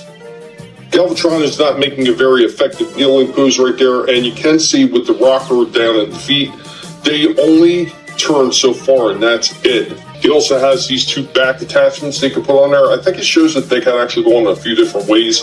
This just felt like the most secure way to put them on. He also comes with this chain right there. Of course, that chain ports in, but I think it looks terrible ported in like that. So we're gonna put that in loosely, just like that. I think that looks a little bit better. And of course, that's not all it is. It comes with this little matrix that winds up porting onto the end of the chain. Just like in the movie, the Galvatron wore around his neck. There we go with that. Here's a hint. There we go with Galvatron in his cannon mode. Now you can actually port the other pieces onto him. There he goes with those extra pieces ported onto him. And let us show off in that cannon mode with him, his G1 counterpart. Here we go with our final pose and our rundown on this Studio Series 86 Galvatron. I think the newer colors for this, making it look more like the animation, is pretty cool. Does it warrant it getting another one if you already have a Galvatron? Not necessarily, because the other one was an absolutely fine figure as it was, and nothing has really changed with this mold other than the coloring. And I gotta say that this Galvatron was a pretty damn good figure. Nothing much has changed. I wish they would have made a few small improvements, maybe increasing the height, because it does feel like he's just slightly undersized. Other than that, really good figure. And much like the original one, we're going to give this one a pretty good score. Now, because this should have been an improvement, the best we're going to give this one is a 9.5 out of 10. Color's really cool. All the accessories, nothing ever really changed, but there should have been a few small changes. What did he say his name was? Galvatron. The Transformers. More than meets the eye. The Transformers. I like this robot, but the carrot, not so much. Yeah, I know. Why are you holding a carrot? It does. It kind of looks like a big, giant orange carrot. Sticking out the tip, yeah. They did do a decent job, but once again, like a few small changes. I appreciate that, RR. I try to get the best poses that I can for these things every single time. Even the ones that don't look that good, I try to make them look better. Thanks, Gap. Appreciate it. Autocorrect is killing you tonight, Papa. It kills me every day. No bullshit. I agree. Sometimes, the eyes just can't see the tiny screen just as well as good, so I don't even see there's a mistake, and I'm relying on autocorrect to fix some of the shit, and it maybe comes up with a completely different word than what I said, and it's like, damn it, and you catch it afterwards. But, yeah, overall, I wish they would have made a few changes to this. They definitely had the time to do it because it's been quite a amount of time since they put out the last one, and they were doing this for the Studio Series 86. Just like one of their main lines now, really, where they're making the most money is the Studio Series 86. And they should have went all out, made a few improvements on this thing, and they just refused. Like even the Megatron that's coming out, including the one shell stand Optimus that I reviewed last week with the battle damage, they made a few improvements. Now, Grant, once again, they didn't give ratchet joints or nothing, but they at least made the joints were tight on the damn thing. Maybe excessively tight, but that's okay. It was better than tight than being sloppy loose where the thing's shaking around like it was at a fucking fair or something being tossed around by kids. But this one, they really didn't change nothing at all other than the color. I just felt like it was disappointing that they didn't. So if you don't have either of them and you had to choose one, which one of the two do you think is the more superior, if you don't mind my asking? Well, and that is a bit of a trick question because while I really do appreciate the Studio Series 86, the colors from the cartoon movie, I also really like elements of the original one that were a little bit closer to the G1 with like that semi-transparent barrel. So, right. Yeah, that's kind of a loaded question for me because I kind of like both of them for their own respects. I can't really say that I really like one over the other. Now, if there was a few changes done to this one to make it a little bit better of a figure, I would definitely clearly say this one, but there was no changes really other than paint. So gotcha. There you guys go. See, now the more you know. It's like me and my Superman figures from Tor. He'll put out the same version of the figure, but with just a slightly different head or something, or a different size cape, and you can't really decide on which one's better. I mean, they're slightly different, but not. And you're like, I gotta have both. That's the way he gives it a 9.5 out of 10 pigs, 10 goats, 10 ducks, 5 chickens, 10 toes for newest pigs to nibble on. You guys still talking about Hitchhiker's Guide to the Galaxy books? Characters specifically created by Doug Adams for the 2005 movie adaptation serve as a new obstacle. Yeah. And what's going on, Vinnie? Hey guys, how we doing today? Doing all right, man. Sorry, I was late. During the birthday thing for my mom. Oh, good. Yeah. It all went well. Happy birthday. Oh, I'll tell you about it later.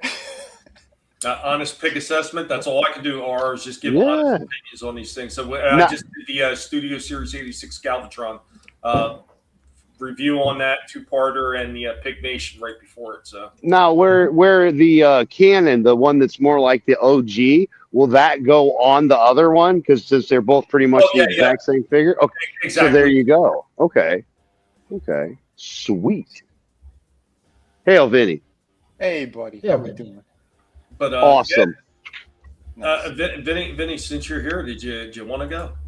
Yeah, I got a couple of things. There's one that's like a 2-parter, so I'll do that. Sweet. One sec, I'll open this one up. We're dipping into the Marvel Legends vault here. Here's a piece. That's close, or again, different enough to justify needing both. Yeah, kind of. Nice. Here we got the old Professor X, and then a little bit of custom work I did on this thing too. So. Oh, you finally got it. I finally did get it. Nice. Yeah. I had him in the loot thing, and he was sitting for a while. So I'm like, let me finally pull the trigger on this fucker. Complete with Jizz helmet. Yeah, let's do this. Yeah. This is Vinnie Art, formerly designer of McFarlane Toys and a comic book creator. you can check out some of my book. I got one called City Venus Dead City, still live right now. So go check that out and support it. In the meantime, I'm going to be opening up this piece. I waited a very long time to get this one. I got it for like $30. So yeah, I always want kind of the proper Professor X in his chair. So here it is. We're going to break this one down. There's a jizz helmet. Open it up, get it all together. Pretty nice packaging on this guy. So here is everything he comes with. And yeah, you got to snap the chair together. It comes in these pieces. You got to make sure that you get the cushions and all that great stuff on. The floating piece, the back part. He does come with the extra head. What was this guy called? The Shadow King or something? This dude, it would be the Kingpin one from the Spider-Man, the animated series. So yeah, you pop it on that body. Is actually the one that this head is supposed to go on. So there you go. Or one of them. They've had like the full white. Yeah, Shifty. It's the Shadow King, right? Yeah. Yeah. He was the villain in Legion, the TV series. Oh, okay. I think it wasn't he the one that was like doing the manipulation on Phoenix before she became Dark Phoenix. No, that was Mastermind. Oh, it was okay. I'm confused. Oh, this is the one with Storm, right? She was with Storm. I anyway, think so. Yeah. So if you have that version, there you go. Here is Professor X, and he has the wrong hand. It's supposed to be a more open one, sort of like those McFarlane hands, like these female ones. It's supposed to be a hand more like this, and instead they give you one where I don't know what the hell he's doing, but yeah, let's see if I can fix that. Here's one from the Nick Fury and Punisher set. That's closer to it, but this hand's way too big for this body. But you get the idea. Elephantitis in the left hand. Hey, what's the matter for you? Oh yeah, we're speaking. I also want to show you the two different Xaviers. And yeah, this is the newer head that was from the Target exclusive. Is that one a little bit taller? A head swap. This body's a little bit bigger as well. Yeah. Both of them with their feet on the ground. So you can see there's a big difference there. Let's do a quick little swap. Use the old swap-aroo. This head looks a little too small and too narrow. The eyebrows are way too extreme. This one, it's a little bit big and the skin doesn't really match. I do think it looks very nice. This thing's pretty killer. Yep. We got to plug that in. That's the only piece we still got to do. But yeah, because I never really paint seen anyone that rest up it flat. with a You little bit could if you metallic want to, paint. if you don't want it to have that bigger hover thing. We do have extra pieces in here. He's got a little button and a computer kind of keypads, whatever. And this side, like a little screen. Get out of the way. So there you go. A little bit of paint on there. Those could slide back up. Oh, why does it look like he's trying to pick? Was there a pick? There was no pick. There was no pick. I said it too. Now he's picking his nose. That's part one. I'll show you part two. Part two. Actually, I do add some paint on the chair. Real quick. Really? Say hello to Tina Bojan. Hello, Tina. Good to see you, Tina. The time price is strange. Professor X looked like the hitman there. and Badri, that is a strange looking toy. And like I said over there on Twitter, man, I picked up some pretty strange looking figures as well over the years, just because they were strange looking. I mean, it was kind of the point of talking about some of the old school, like fake KO freaking Transformer things. I picked them up because they were weird looking, and I just liked them. Some of them are just fantastic. Those KO ones, like the Transformer shit. Yeah, there's some before really I see. Oh yeah. Oh, sorry. Yeah, before I see your paint job, I was just saying, if you had the gold paint that has the minor little sparkles to it, that would look fantastic. I don't know if you can actually get that, but what I did with this one, well, you'll see it. I did more like highlights on certain areas. I might go over and do the whole chair, but this one I did minimal just to kind of see what it will look like, and it does bring out so much more already. Nice. Like the plastic ain't that bad, but yeah, if you want to add more to it, yeah, you can definitely make it look like it's all metal and metallic. But yeah, like I said, I was just kind of trying out the different paints. I don't have a proper gold that I really like. That's why I haven't done it yet. But the little bit of touch-ups, I think you'll notice the difference. So here we go. ready to beat down. And here he is with his stepbrother. And again, you could see the size difference on these guys. Holy shit, it became It's Marco. pretty crazy. So let me back it up a little. And here we are with more of a custom setup. I think this is how it's going to go on my shelf. Yeah, that that's one's pretty better. cool. Yep. Again, just grabbing other various hands.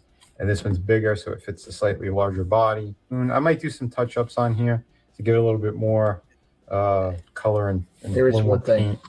Because it does look bad. What's that? I think in the comics when he was wearing that, he had gloves, some brown gloves.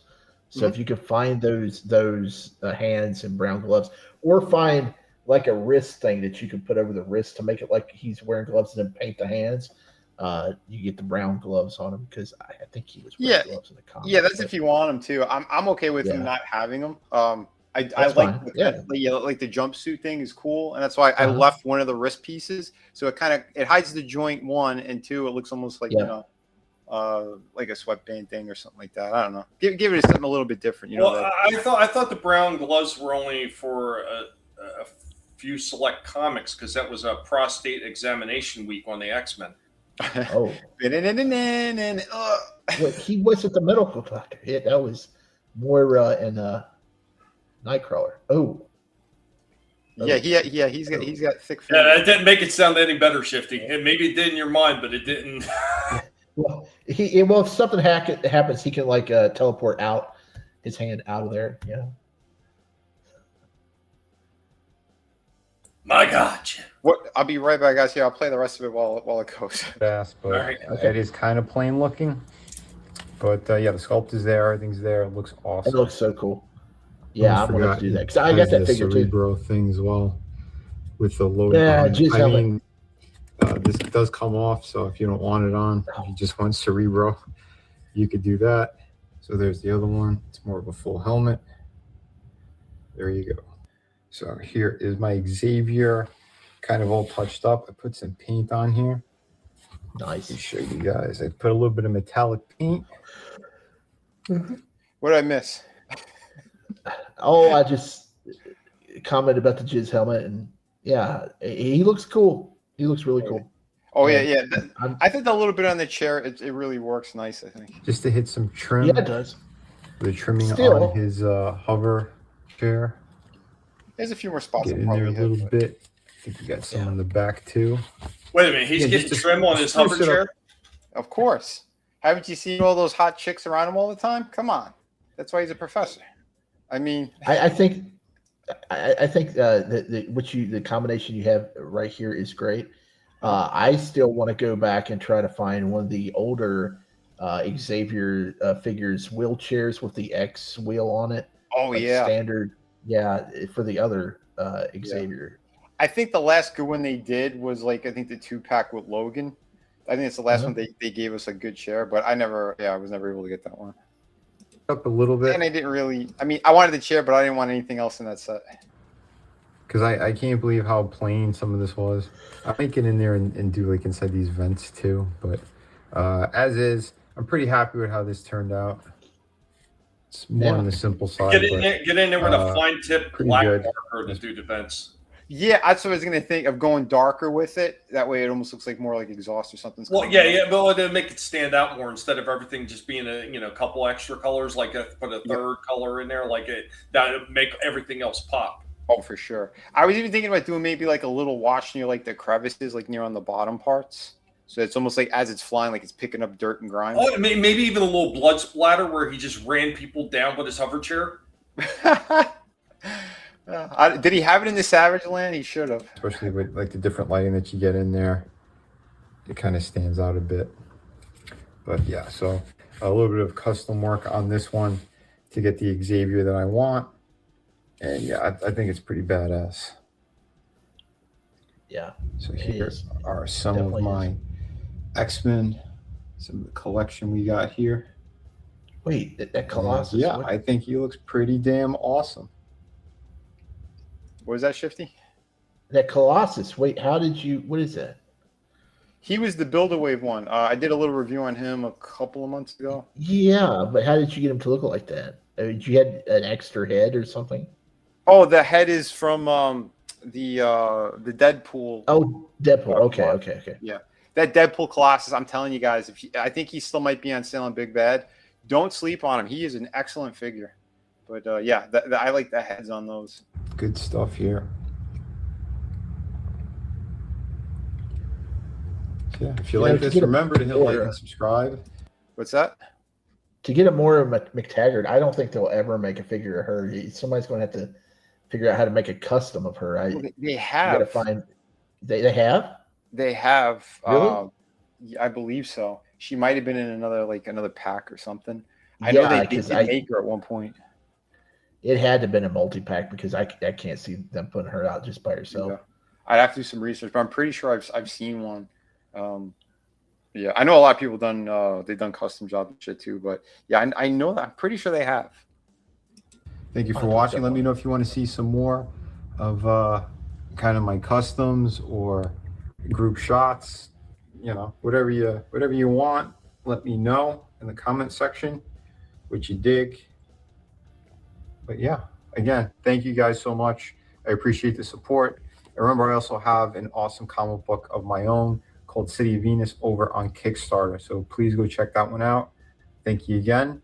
And yeah, until next time, have a great one. Yeah, by the way, I am about in the last day and a half of the campaign. So if you guys haven't yet, please jump on that. The City of Venus one. I'll drop the link for you guys too. Nice. It definitely looks really a lot better than what it did. I mean, that's the problem with Hasbro. They do a lot of the shit and they're just super plain about it. And then, you have to fix their mistakes. But excellent job, man. Excellent job. And welcome back, Happy. Welcome back, Happy. And yeah, and thank you, Tommy. Yeah. Because again, I wanted a really good Xavier for a while. And especially with the setup I have, they're all around him in the middle where I have them up on the shelf right now. And I think it looks awesome. But yeah, how do you have X-Men without having Xavier? I mean, come on. You know what? It's kind of surprised me when they did this one. So they got that stupid white whatever, what we said it is.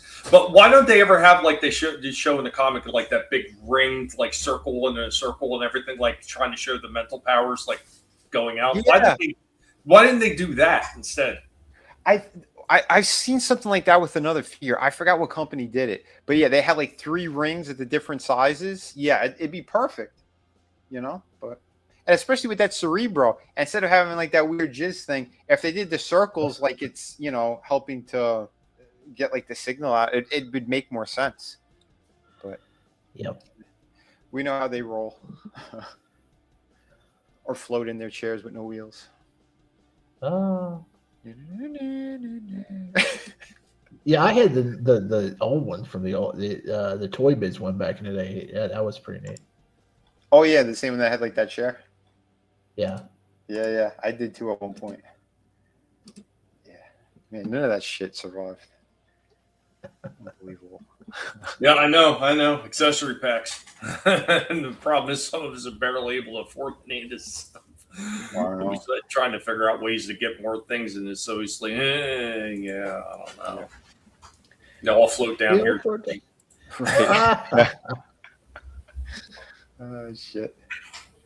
I hear you, Time Prophet. I hear you. It doesn't make a lot of sense, especially when it comes to his wrist. He wouldn't be able to move his wrist at all if they're coming out the way that they say they come out. Yeah. Oh, I remember Michael Turner always used to draw it the wrong way too. When he did a couple of things for Marvel, the crossovers with Top Cow, he'd have his claws were already partly exposed, but his wrists were bent. I'm like, no, that's wrong. That's wrong. Fix that. They're not coming out of the top of the back of his hands. They're coming out from in between his forearms. Yeah, upsetting stuff. But I don't know. I don't even want to think where X-23's claw comes from her foot. Oh, that thing is stupid. Yeah, that's brain dead. The 2 in the hands, fine. That third one on the feet, retarded.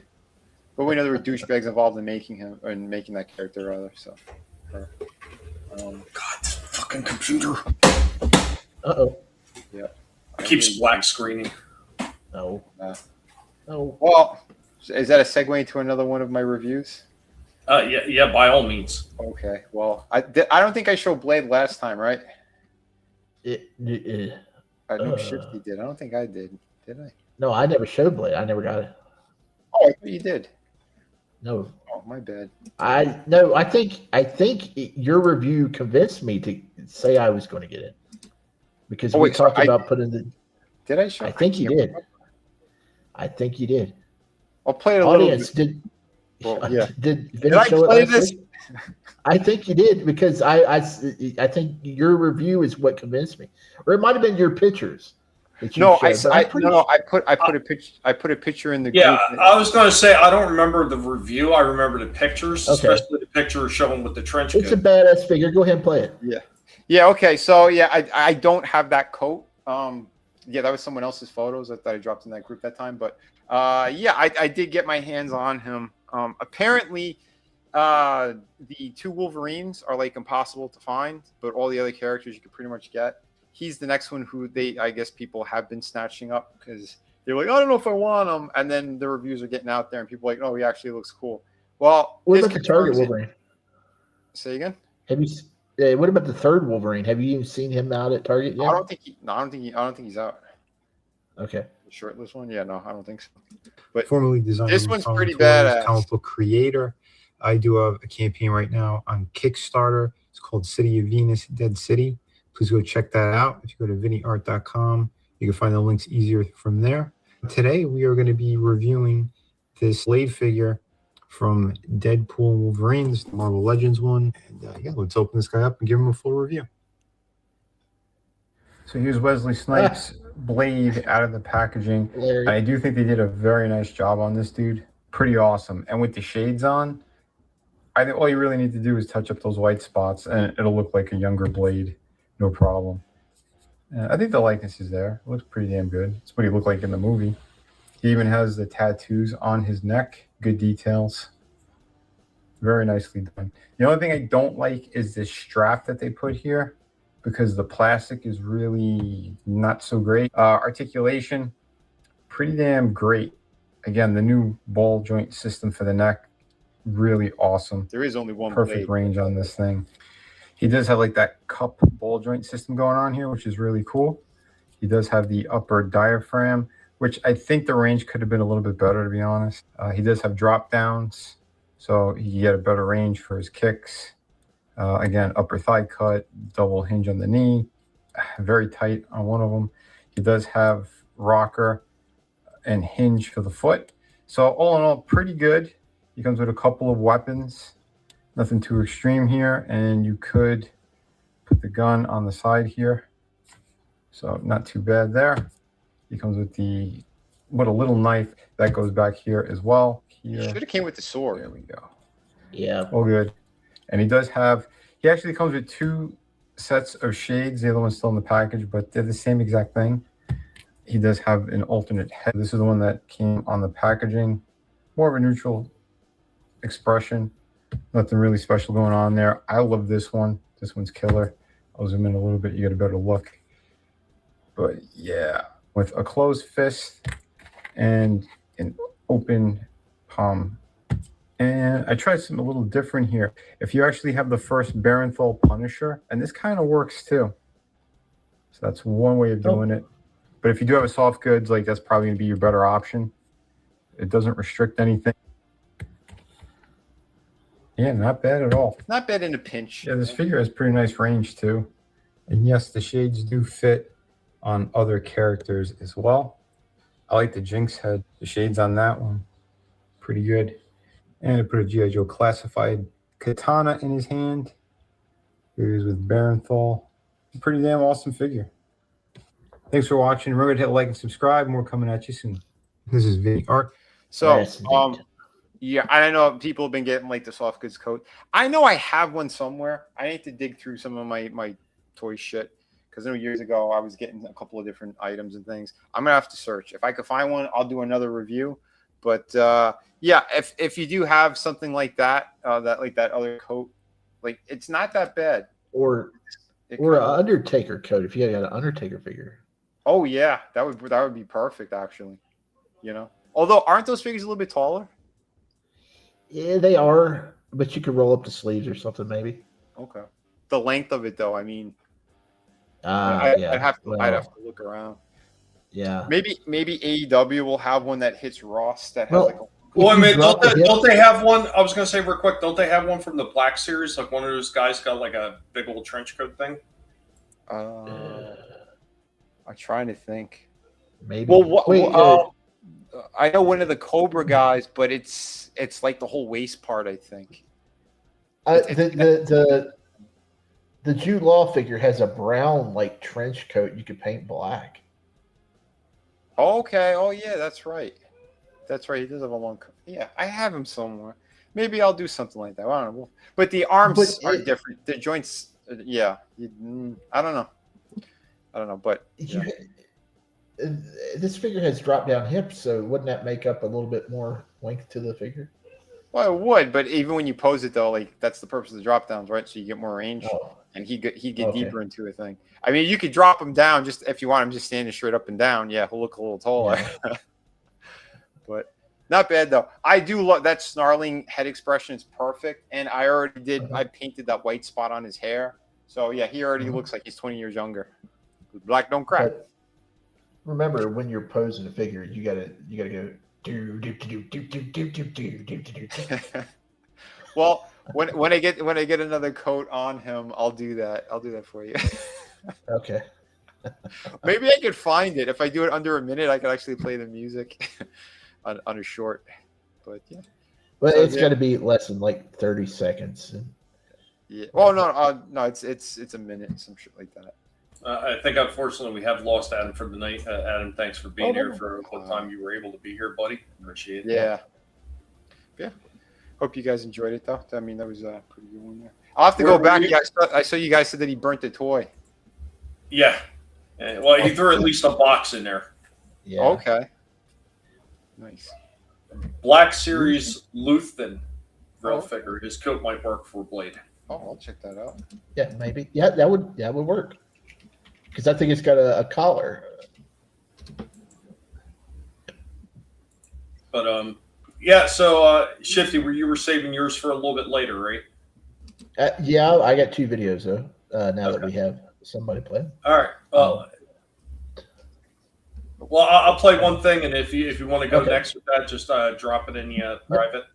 So lean back in with something old, but we're talking old in the repair shop, guinea pig repair shop. We are the Guinea Pig Collective. All will be assimilated. Resistance is futile.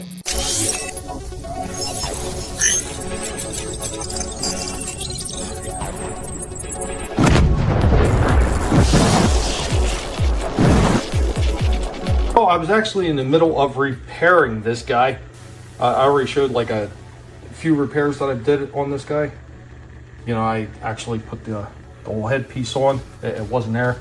And the feet, though, the feet are a little bit loose, so a little bit sloppy. So sometimes when you stand these things, if you don't stand them right, they'll want to kind of fall back. Now, I already got this foot, and this foot on this side is actually what's keeping him standing. But if I was to take this foot out of the equation, like somehow, and he was just bouncing on this other one, he would just fall back. It's not enough to hold in. So I'm going to show you how to fix that real quick on today's repair shop. So for stacks, this leg right here, there's one screw. That's it. There's just one single screw right here. Just tighten it first and then loosen it. This way you're pretty sure you're not going to screw nothing up. Otherwise you could wind up stripping the screw out. Once you strip the screw out, they never want to go back in right. So once you get that screw out, you just got this piece that comes out that sits over top of the foot itself. And this is what we're going to do something with to tighten that up. So clear nail protector or nail polish, just like a top coat covering stuff. So, borrowed this from the missus. This stuff works very good on these joints. Just want to put a little around that bar right there. Let it dry fully. You know, just usually takes like 15-20 minutes for it to fully dry. Give it a little extra time just to be safe, so nothing you know, gets sticky or wet in there. And you want to check in there to make sure nothing's worn out on the inside. There's 2 spots right here where it kind of goes down. Just give it a little brush. Let these dry and then reassemble it. And then we'll come back, and granted, you won't be able to feel how tight they are, but you'll be able to see it won't slop around anymore. Everything's dried, everything is tightened back up and put back on. And now, this foot, tap on that, it is not moving. Neither one of them are. These joints are pretty good now, and he's all fixed. So GoBot Stacks, this is an extra one for me. This is not my, should I say, part of my personal collection. So this is just an extra one. So now he's ready for sale. Now, if I could find his little smokestack things, which are his extra to turn into his weapons, this guy would be 100% complete. But we'll go with Stacks. All done and fixed here at the Guinea Pig Repair Shop.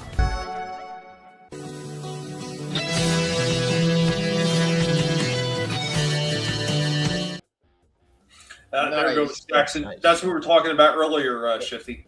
Another one that didn't have a proper face. Just, the windows and everything. Yep, just the windows. Dude, that's great, man. Yeah. That's a great, easy, quick fix. You're the only person I ever heard to bring up a clear coat to tighten the joints. I've seen a lot of customization videos, and you're the only person. It's like a well-kept secret, and you know. You know what? Here's the thing. I see. Obviously, quite a few women. I had a couple kids. May or may not know women and their peculiarities, but they're always talking about, that clear coat I got was terrible. My nails are chipping. My wife's always talking to me, I got to make sure I get good clear coat for my nails. Mm-hmm. So I'm like, I just asked her, how hard is that? She said, when it dries, it's really hard, really hard. It's why it protects your nails. You figure all the stuff you do with your nails all day long, and it keeps everything on there. I'm like, huh. So I used it for a figure one day. I was actually tightening up the joints on an old Soundwave figure.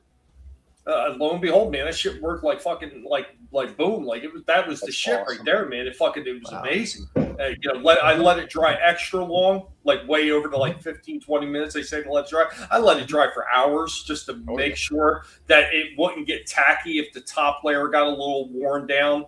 Mm-hmm. I want to make sure this shit, once it hardened, it stayed. It was perfect. And I've never had a problem since. Every figure that I've done the joints on like that, they've all held together. They've never became sticky. Like some people, I see them use glue, which is the most ridiculous shit to use in the world, because if that shit don't dry properly and you start moving the joints, like every one of these idiots do, it wears off the top, and then you're exposing the glue to the joint, and then it hardens. And then that's it. And I picked up figures to try to repair, and that's what these jackalopes did. They freaking put glue in the joint, and they were just ruined. Mm-hmm. Yeah. That's fucking nuts. So I'll show real quick too. Apparently, the General Hux from the Black Series, that's almost like the perfect coat. Oh. See, I thought there was somebody that had a coat like that. No, it was a good call, Tommy. That's for sure. I looked at the other one that the guy said, and that wasn't bad either. But this one worked almost perfectly. I think, since his arms are already black, it'll be good. Just slip it on. You may could get the jacket even cheaper. Some places just sell the parts. Mm-hmm. So we'll have to look online, but if you want a solid one, that's pretty good. I still think cloth or soft goods would probably be the best option. The leather looks good, but it's always that fake shit, so it's gonna flake off over time. That's the only reason I wouldn't go that. I mean, for photos, sure, it would look amazing, but it's not going to last. And I would say, there were the 5-inch superstar figures with the Undertaker, but unfortunately, that is just a plain black cloth. Oh yeah. Yeah, it doesn't really look like a jacket, so to speak, like that. At least not like that.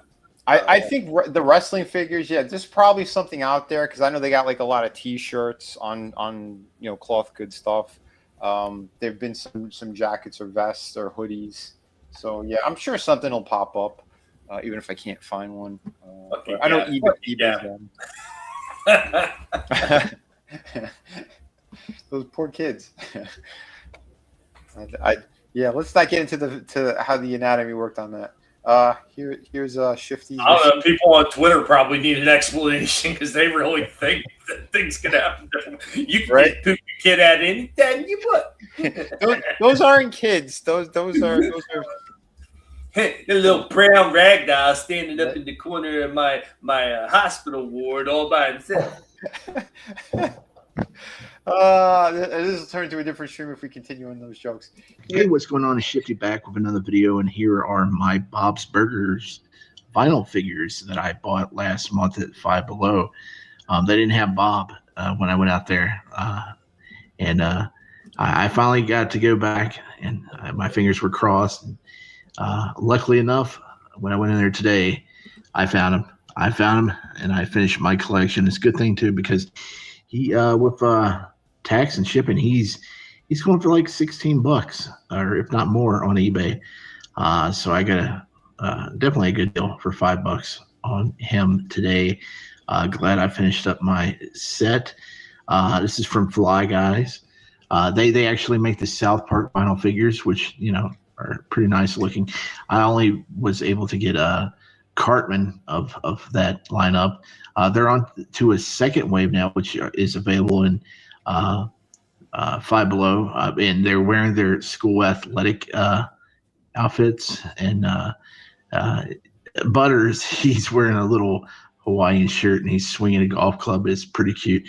I may pick that up next time I'm over there if they still have it. They got a lot of cool knickknacks over there. You may want to check it out. It's a lot of, and also a lot of candy that you don't see sold in any other store. So that they have some really unique stuff in Five Below. But of course, this is Teeny Tiny's the watch party set that I bought last month when I was over there. Nice. How many of these sets do you have, by the way, like the teeny tiny things? Oh, I only got two. I'm looking for the bathroom set. And somebody showed off, and I don't know who it was. Mm-hmm. And it was it was a bigger site. I don't think it's Teeny Tiny's, but somebody's selling a fridge. And I don't know where it is, where it was. I've seen the Teeny Tiny's in my Five Below, and I swear they had a fridge in that set.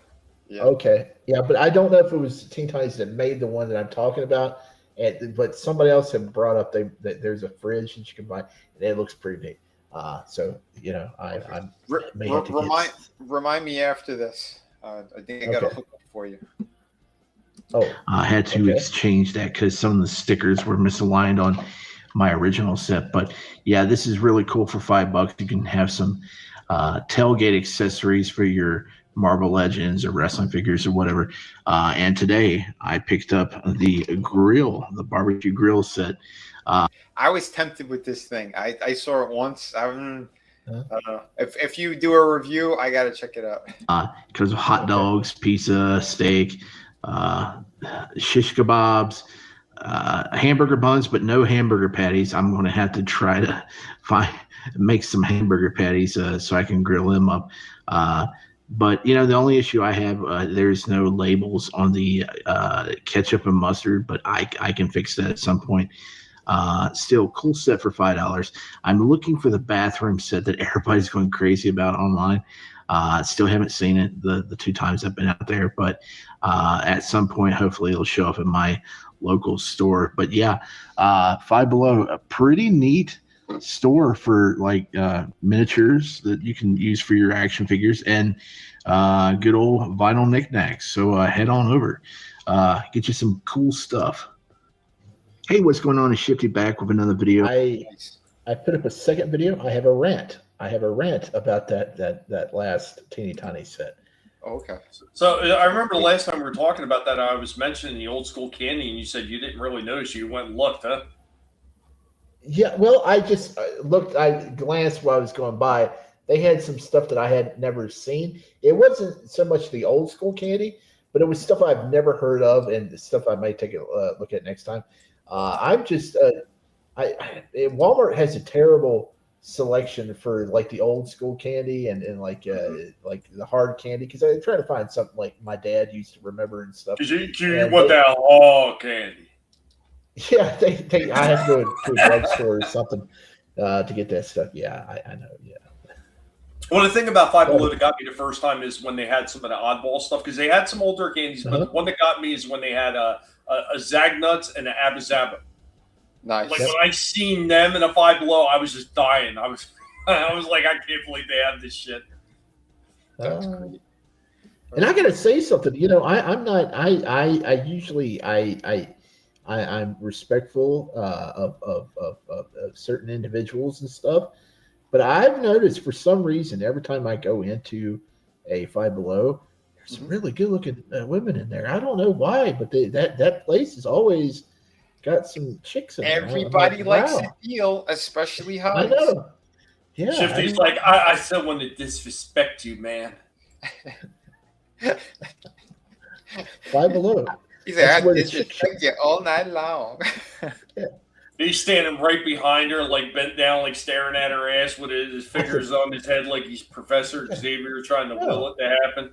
I mean, like, there's a guy on Instagram where he walks up to people. He's on the spectrum, but he walks up to people in Walmart, girls, and he's like, "Would you like to put together a Lego set with me?" And he gets their number. I should be like, "And would you like to play with my teeny tinies?"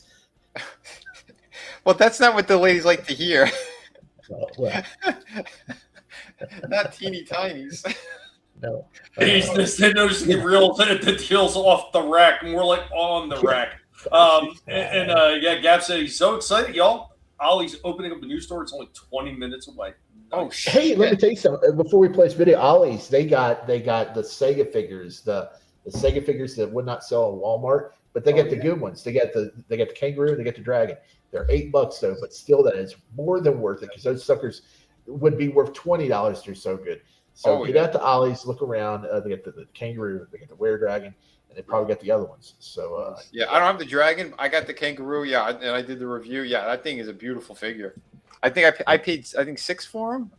Walmart had them on clearance. I was gonna say, like, those figures worth anything to some people because I might just shoot them just for that fact alone. Well, I'm sure Axel. I mean, that thing's everywhere. You could probably get one of those to explode. Yeah, that's fucking terrible figure. Yeah, they should look at what Bob's Burgers. Well, let's hear your review or your rant. Okay, another video, and this is a little rant. This is a little follow up to the Five Below video where I showed off this teeny tinies barbecue grill set. I was wondering why there weren't any hamburger patties in this set, because you got the grill and you have these gigantic hamburger buns over here. And I was like, there's no patties. I thought, I would have to make some custom hamburger patties to go with this set at some point. But then I thought this was a pizza. This was some weird shaped pizza with 4 great big pepperonis. And I looked on the back of the box today, and burger, hamburger patties, burger buns, burger buns. You get 4 tiny little hamburger patties, and then you get the top and bottom of a hamburger bun. That's huge. I don't get it. Where's the beef? Why didn't they just have like a stack of properly sized hamburger patties, and then I don't know, like a little bag full of hamburger buns? You could just. Those are like sliders, and it's raw meat. That's not even cooked. What the hell? Yeah. And if you don't have the properly sized buns with it, you got this one huge bun. Yeah. I like big buns, but I don't like big burgers. I don't. Who came up with this set? The Germans? This is unbelievable. Yeah. Just put off to the side. The size difference is crazy. Now they've done stuff in the bags before. Like here's the watch party set. They have ice in a bag. They could have made some hamburger buns in a bag and just put the label sticker on it. So yeah, that's weird. I mean, it doesn't kill the set, but I mean, that's just really weird that they would they would have huge ass buns and little ass patties. What the heck, teeny tinies? What the heck? Yeah. It's like they pulled a Hasbro. Like, we almost have the perfect item for you. Shifty's like, yeah, man, it's like the bitches in here. They got them huge ass buns and they got them little short baddies on the front. Right? We'll put that. I don't get it. Everything else looks good though. Yeah, and there was something else I was going to bring up tonight, but I'm not sure what it is actually. It's something. It's a guy or somebody on Instagram, and I don't know if it's AI or if it's photography, and then like animated with AI. I'm not sure what I'm watching, but it's toy related, and I'm going to do some research, and I may bring it up next week. It involves Barbies that are talking and dancing and singing, and it's the craziest mind trippy shit I've ever seen. If I can find where some of like those my 12-inch figures are, because I know I have like the the ones that have like the metal endoskeleton, the Fison bodies. I don't know if you're familiar with those, but like I did a couple reviews. Like I made custom figures. I noticed that I've been seeing some of those things at Ross. They're going for cheap too. Some of those Barbie things, but most of the clothes suck. Because if I could find like a set that's like maybe $3, like I could do some other custom jobs. Like Chun-Li or something. Give her different outfits and shit that might work or look cool in photography. But yeah, most of them suck. Like, are these people colorblind when they come up with these things? Yeah, they're like pastel colors and shit. Hey, did y'all got anything else? Because I need a dip for just a second before my segment comes up, and I'll be right back. Yeah, I could show something. Yeah. Okay, I'll be right back. Okay, Tommy, I got one I could do. Something that's up your alley. I know you love this stuff. Go for it. Yeah, it's Motu related. Yeah, it's all sad. It looked like some McFarlane bullshit. Yeah. Oh shit. All right, hold on. We got.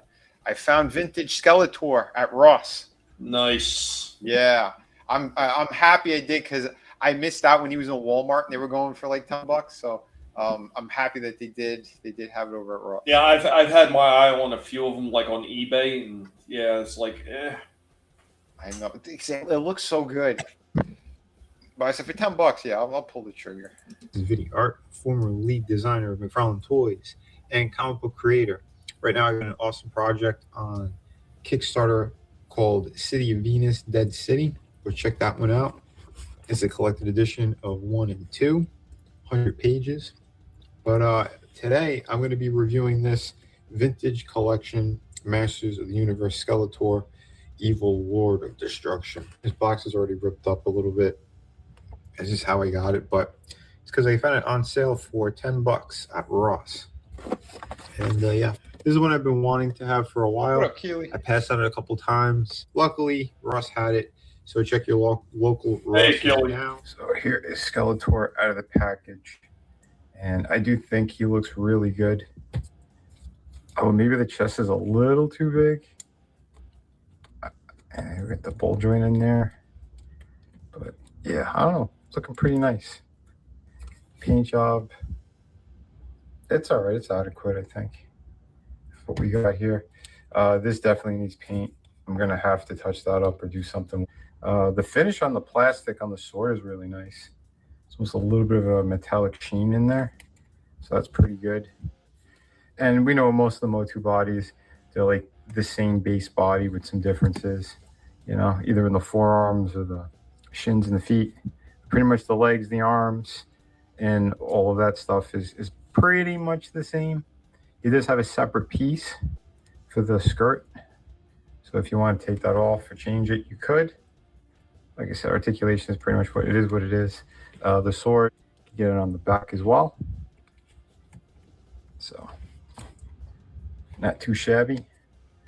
He does have alternate hands, a closed fist. So you could shake it in the air. Damn you, He-Man. And an open hand, which is really weak looking. There's nothing really going on here. Like, at least if they curled part of the hand.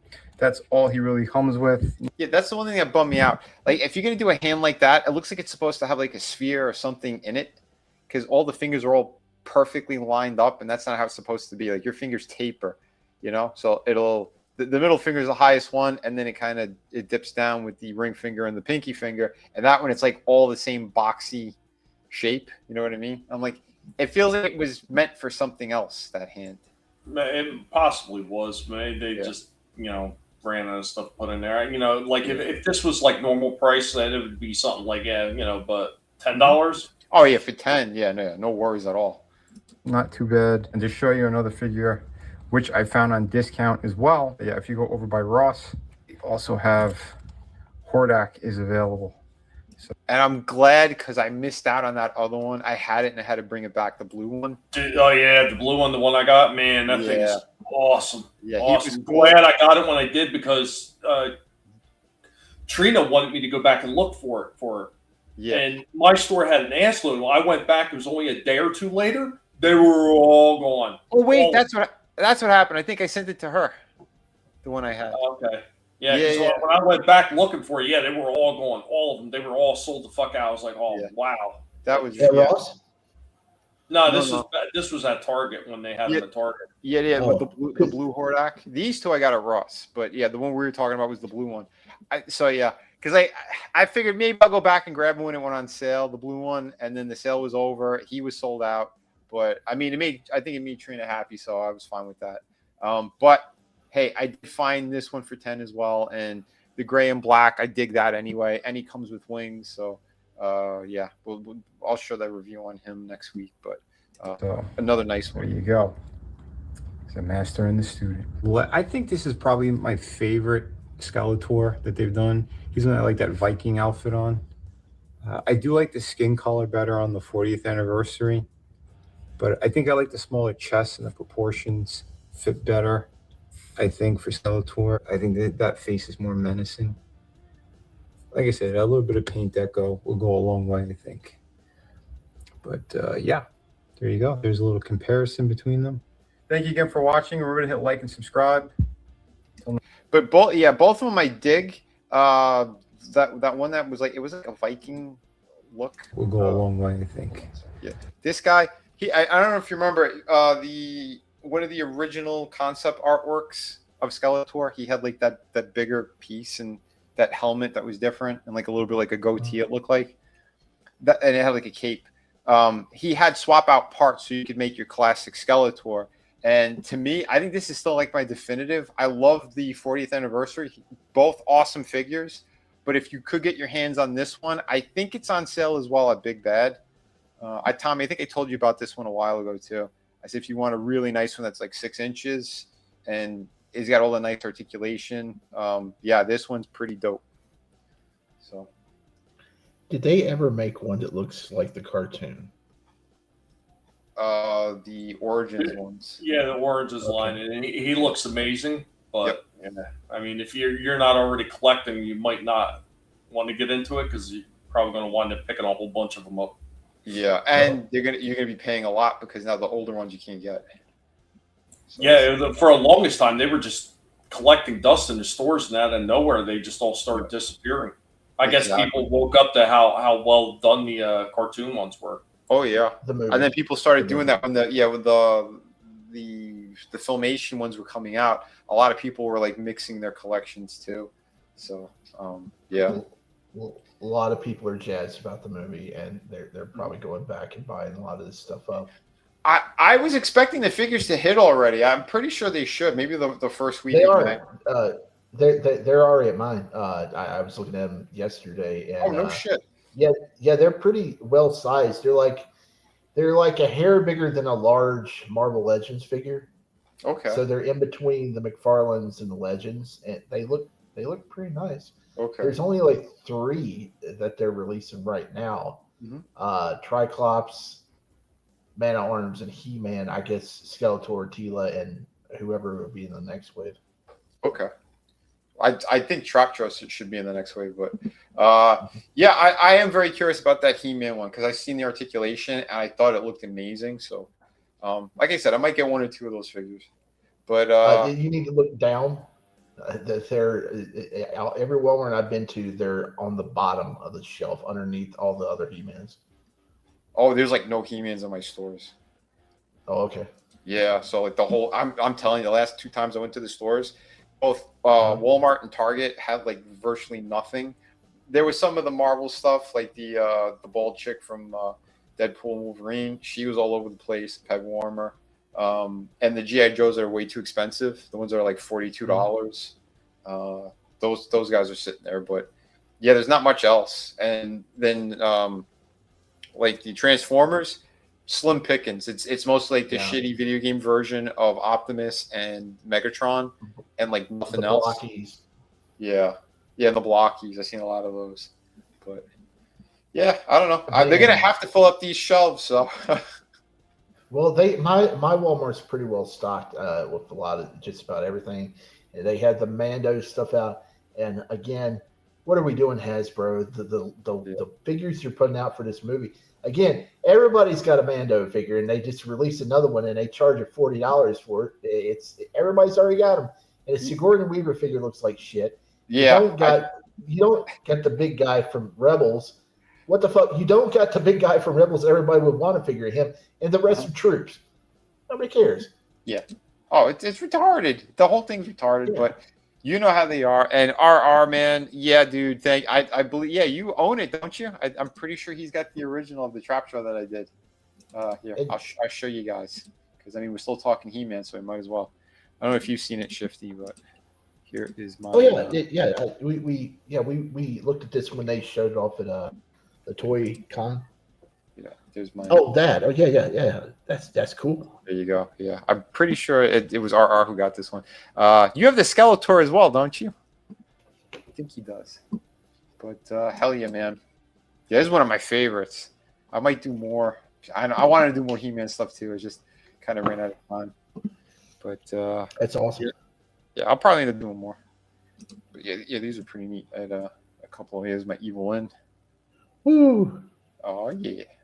Here's my Sorceress. Yep. Yeah. Beast Man. Very Again, cool. we're talking Motu, so I might as well show them. Very cool. Good stuff. There's my Skeletor. I want to paint this one up. This one is still one of my favorites. Yeah, hell yeah. Very cool. Point, but yeah. Some cool stuff.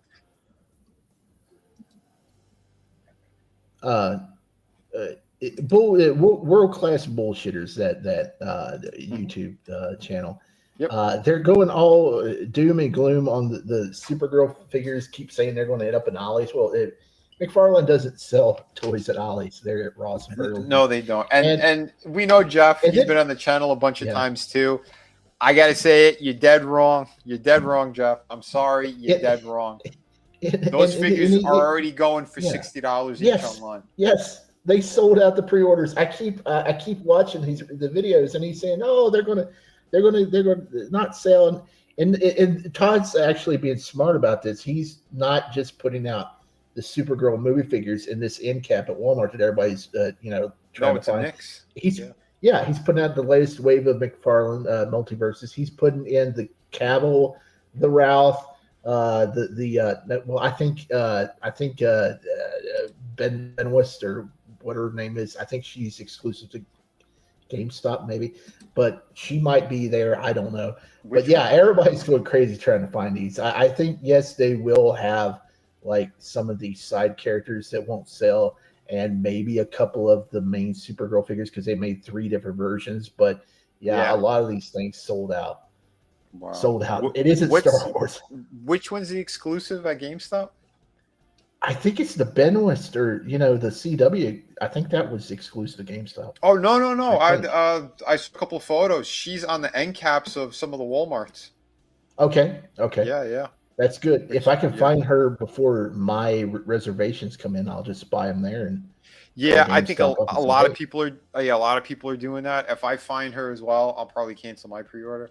But that's the thing. He's rushing out so many things now. I know what's his name, the Brandon Routh one. He's on the end cap as well. That figure, I don't know. I'm so mixed on it. I'm so I know mixed. I've that's seen one of the ones pictures you'd of have the to see it in scope. person to make a decision. Yeah, that cape though, man. I'm gonna have to put some wires in it. Oh, there's no wire in his? No. What? No. Nope. Wow, And tons nope. of cheapskate. Nope. Yeah. Oh, it's funny. One of my other friends, she's been doing reviews as well, and she got her first Batman, DC figure. It was the Japanese one, the one that's all black with the yellow belt. And she goes, listen, she knows what to expect with those things. And she goes, yeah, I know Todd's kind of a douche. That's the first thing she says. I couldn't stop laughing at the review. I'm like, yep, everybody knows it. Everyone knows it. But yeah, man, dude, again, yeah, thank you for picking those up. Yeah, I'm happy that they went to a good home because yeah, those are some of my favorites for those Motu ones that I did.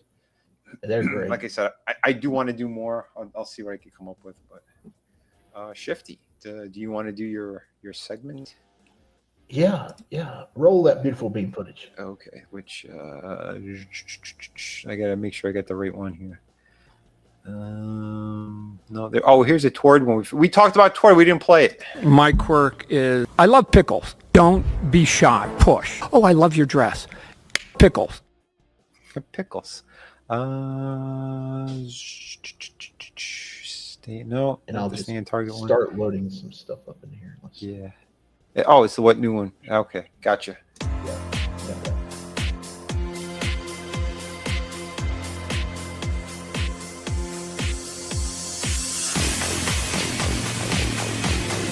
Here you can look, browse, peek, touch, feel, taste, smell, do anything you want, take all the time you want. Nobody's going to pressure anybody around here. Wow! That's a low price! I'm sorry, did you say something about a low price? Wow! That's a low price! I know! I'll make that deal. How about you, you bitch? You make that deal? I'd make that deal. I don't blame you. Damn good deal. I'd buy that for $1. Shoot. At that price, Burnett can scream all he wants. I find your lack of faith disturbing. Come on, what's going on? The whole order's been prepaid. Sold. So what you got? Well, I don't have anything because StreamYard's not working. Oh shit. Yeah, I may have to reload. Hold on, let's see. This might. I could check too. Is this some of the stuff from? Is it like on Paternia or Preternia? His spell is stupid. It's in Preternia. Let's see if we got some. I know I saw a few things that were starting to drop. Some towards. Yeah, who's Saturn Girl? Because that's here. Oh, he dumped out for a sec. Hold on. Here's one of the new Tord ones. And she's one of those platinum. There you are. You with us? Are you having technical difficulty, Shifty? I think you might be. But yeah, so here's one of them. She's a red platinum, so that means these things are harder to find, and it's just supposed to be exclusive to a certain store, I think. The segment canceled. Streamer kill my mic. Oh shit, he can't upload pics. Ah, damn it. Well, we can go through Paternia a little bit. I know they got a bunch of shit in here. I know they got more of them Tords. They got some really ass ugly figures too. Here, I'll pull up this one.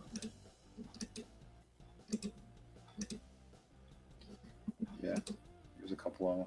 I think the first guy here, you could probably do a nice custom job with that guy. Take his coat, put on another figure for sure, and the arms. That'd be pretty good. Who's this one? Is this Eclipse or something? I think his name is. I don't know where the hell that guy is. But yeah, I don't know. Some of the DC characters, I wasn't really a big DC guy, so I can't get that much into it. There's some Horseman stuff. These are kind of interesting. Although the likenesses all suck. This is Medicom, Mayfex. Like, I don't know. That looks like a weird cartoon version of Billy the Butcher. Those are what they are. Like the body isn't bad, but maybe the legs look a little short. I don't know. What do you guys think? I don't know. Try to keep an eye out for Shifty too if he can come back. But not too bad. Not the best things, but these are kind of mediocre figures. And at the prices that they charge, Mayfex, probably shite. What the hell are these Hot Toys? I don't see Hot Toys. We showed that guy. Oh, Bondi, they're doing more. Doing some new stuff here. I like that suit. But again, Bondi, they charge too much. I don't know what the hell it would be in American dollars. Keely, if you're still there, let us know what 9,900 yen actually is. Because I'm not familiar. You back? Shifty? Hello? Oh, there you are. Hello? Shifty, can you hear me? Can I hear myself? Can I hear you? Hello? Shifty, can you hear me? Can you hear me? Yeah, I can hear you.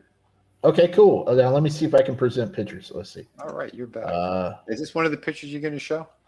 Yes, it's one of the pictures I'm going to show. All right, cool. Well, then we got them. Okay. Okay. Let me see. Okay, this is like everybody's seen this, but I was just. What's that?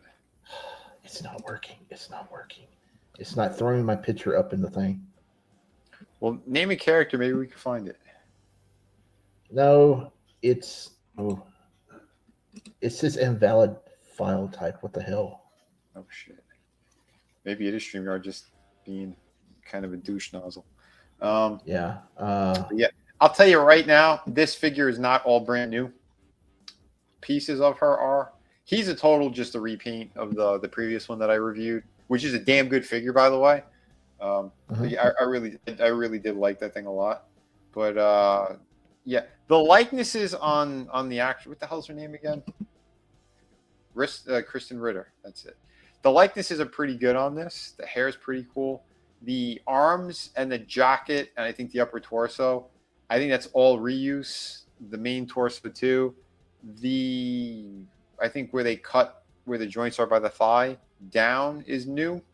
But yeah, she's a lot of reuse of a super old figure. That's why she has a single jointed arm. I mean, I think they should have stepped it up because these arms are kind of short to begin with. But yeah, I don't know. Not a bad set, and I know they were afraid to sell her by herself. That's why they put her in a 2-pack with, the all black Daredevil that most people love.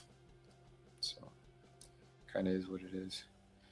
Let me see. I just heard from Adam. Yeah, what the issue isn't StreamYard at all. For some reason, I don't know what happened when I saved the files.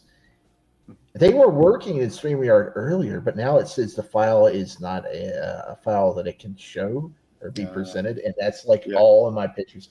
So this is basically what I had anyway. So yeah, I think she looks great. I don't care for the black suited Daredevil. I hate that they have her stuck in another 2-pack.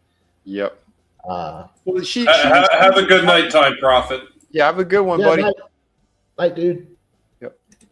She was single carded because she was a build. There was a build away figure, the man thing. Yeah. But yeah, I still have this one. The body's good, but the joints are so dated on the legs. So I do like that they're doing it. What's up? This is new. This is a new figure. They compared them today. She looks way better. She's got the ripped jeans.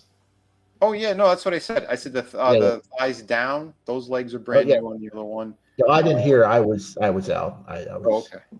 But yeah, the arms and the jacket are exactly the same, and the middle torso, that's all the same. So what's new are like thighs down and the head sculpts. So it's not entirely new. If they said it's entirely new, they're full of shit. But those DC figures that they announced, man, the Black Condor. Did we ever go over what was going on with that one? Oh yeah, just scroll down to that last one the one below, down. You take the head off of there. That one up top. Yeah, you make a Green Goblin now. That figure right there, the head. You probably could. Yeah. Because sometimes he makes the heads too small. It depends. You really got to take a good look. Because sometimes their heads are either too big or too small. I don't know which base body he's using on this one. Well, I mean, you probably could find different pieces from different McFarlane figures, but that the head you would use for probably good. Dude, I know this Punisher. He sold out, by the way. Yes. I was like, oh yes. Shit. If I can get out to GameStop and they still have them available, I'm going to get it. I mean, it looks good. And people can complain that he's $30. If that's worth $30. No, he's $35. It's Moon Knight is $40. Yeah. Moon Knight is $40. Yeah, but it's same price as Archangel because of the wings. Past it. Yeah. Holy shit. Yeah. Wow. That's some. Wow. Sorry, we had Owen Williams. You know, the guy from Wedding Crashers. Owen Williams. That's it. Wow. Wow. Yeah, I'm sorry that my stuff got effed up. I had everything planned for once, and then that's all for right, some dude. reason it's not. Yeah, that's what happens with the internet. But like I was saying before, I think this guy would make a great custom because the coat and everything looks pretty cool. If you can take off the stupid necklace thing and put some more paint on him, you could turn this into something really cool. I think. Is Black Condor on there? Did they have the picture? He's got to be. This is Paternia, so I'm pretty sure that they do. Yeah. Oh, yeah. You were saying about the jeans, though. Like, yeah, those jeans look cool. I like how they did that. That's a good effect. But yeah, they should step it up more.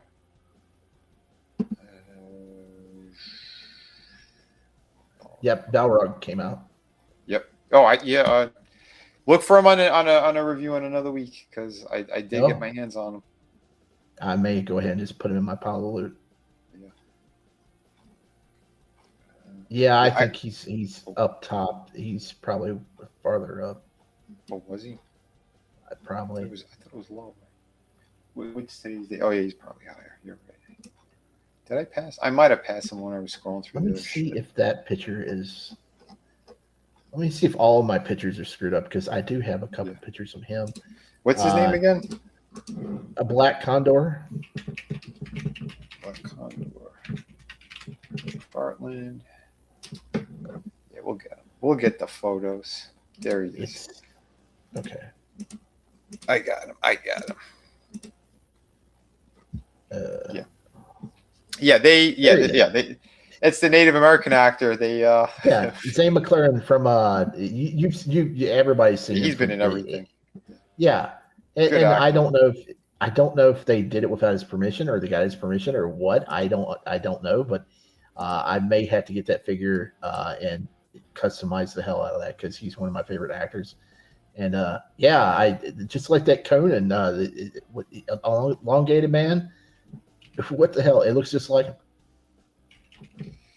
This one's. I think this is closer to the Indian than the other one is to Conan. Like you could see it, but this is like, come on, this is spot on. They completely ripped this guy's likeness off here. If I could, yes, if I could figure out how to swap hairstyles, I would get that head and put on my Spirit Body G.I. Joe figure. That would look great.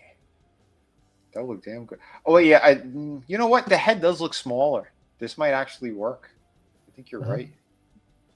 Tommy's asking in the back, was this talked about last week? I think we might have mentioned it in passing backstage because I think we showed it. No, we showed it to each other in the group. Yeah. You put the photos up. I don't know if I mentioned it on the thing yet, but they had some new pictures that came out today of this figure, and I was going to show it, but I can't right now. So that's where the topic was going to go. Excuse me. He does have two-toned wings. So on the other side, it's like all gray. Yeah, they call him Black Condor, but there's nothing black about him. Yeah, that would be his hair, but they put blue highlights, so they just kind of defeated it. Yeah, we mostly covered everything I was going to touch on. I did have some WWE stuff, but that can wait. Yeah, like this character, she looks kind of cool. I think I sort of vaguely recognize her, but what was that? The teen group that Superboy was in, like the old school Superboy. Legion of Superheroes. That's the Legion of Superheroes. That's right. That's where she's from, right? I think so. Yeah, she's not a bad looking figure, but she's a red platinum, and we know what red platinums are. They're bullshit. $35. Yeah, 35. Why is that 35? That's a $22 to $25 price range. There's nothing comes with it. Nothing. Yeah, 2 fists. That's the only thing that's bullshit. I call bullshit. Yeah. Yeah, I wonder if you're gonna play face. Oh, that okay. Never mind. Oh, what were you saying? Nothing. The Hawkman. No, that's there was. I thought it was the Hawkeye figure, but we covered that last week. I thought I saw a picture up there. Yeah, we showed him off last week. The new Hawkeye. Oh yeah. That's right. Yep. I'm pretty sure there was something else. I'm sorry about all that. Technical difficulty. Shit happens. Yeah. It's all good, man. Yeah. And again, sorry, I was late today too, so that's also. Hey, that's no problem. Otherwise, yeah, we would have had some other stuff. I know there is something. There was something else in the toy world I wanted to show you guys. I did see somebody did some custom work, and made one of those new Jack Nicholson Joker heads. Yes. Yeah, there's some pretty good ones. Here's one that I seen that looked pretty neat. Have you seen him in the wild yet? The what? Have you seen him in stores yet, or like? Oh yeah.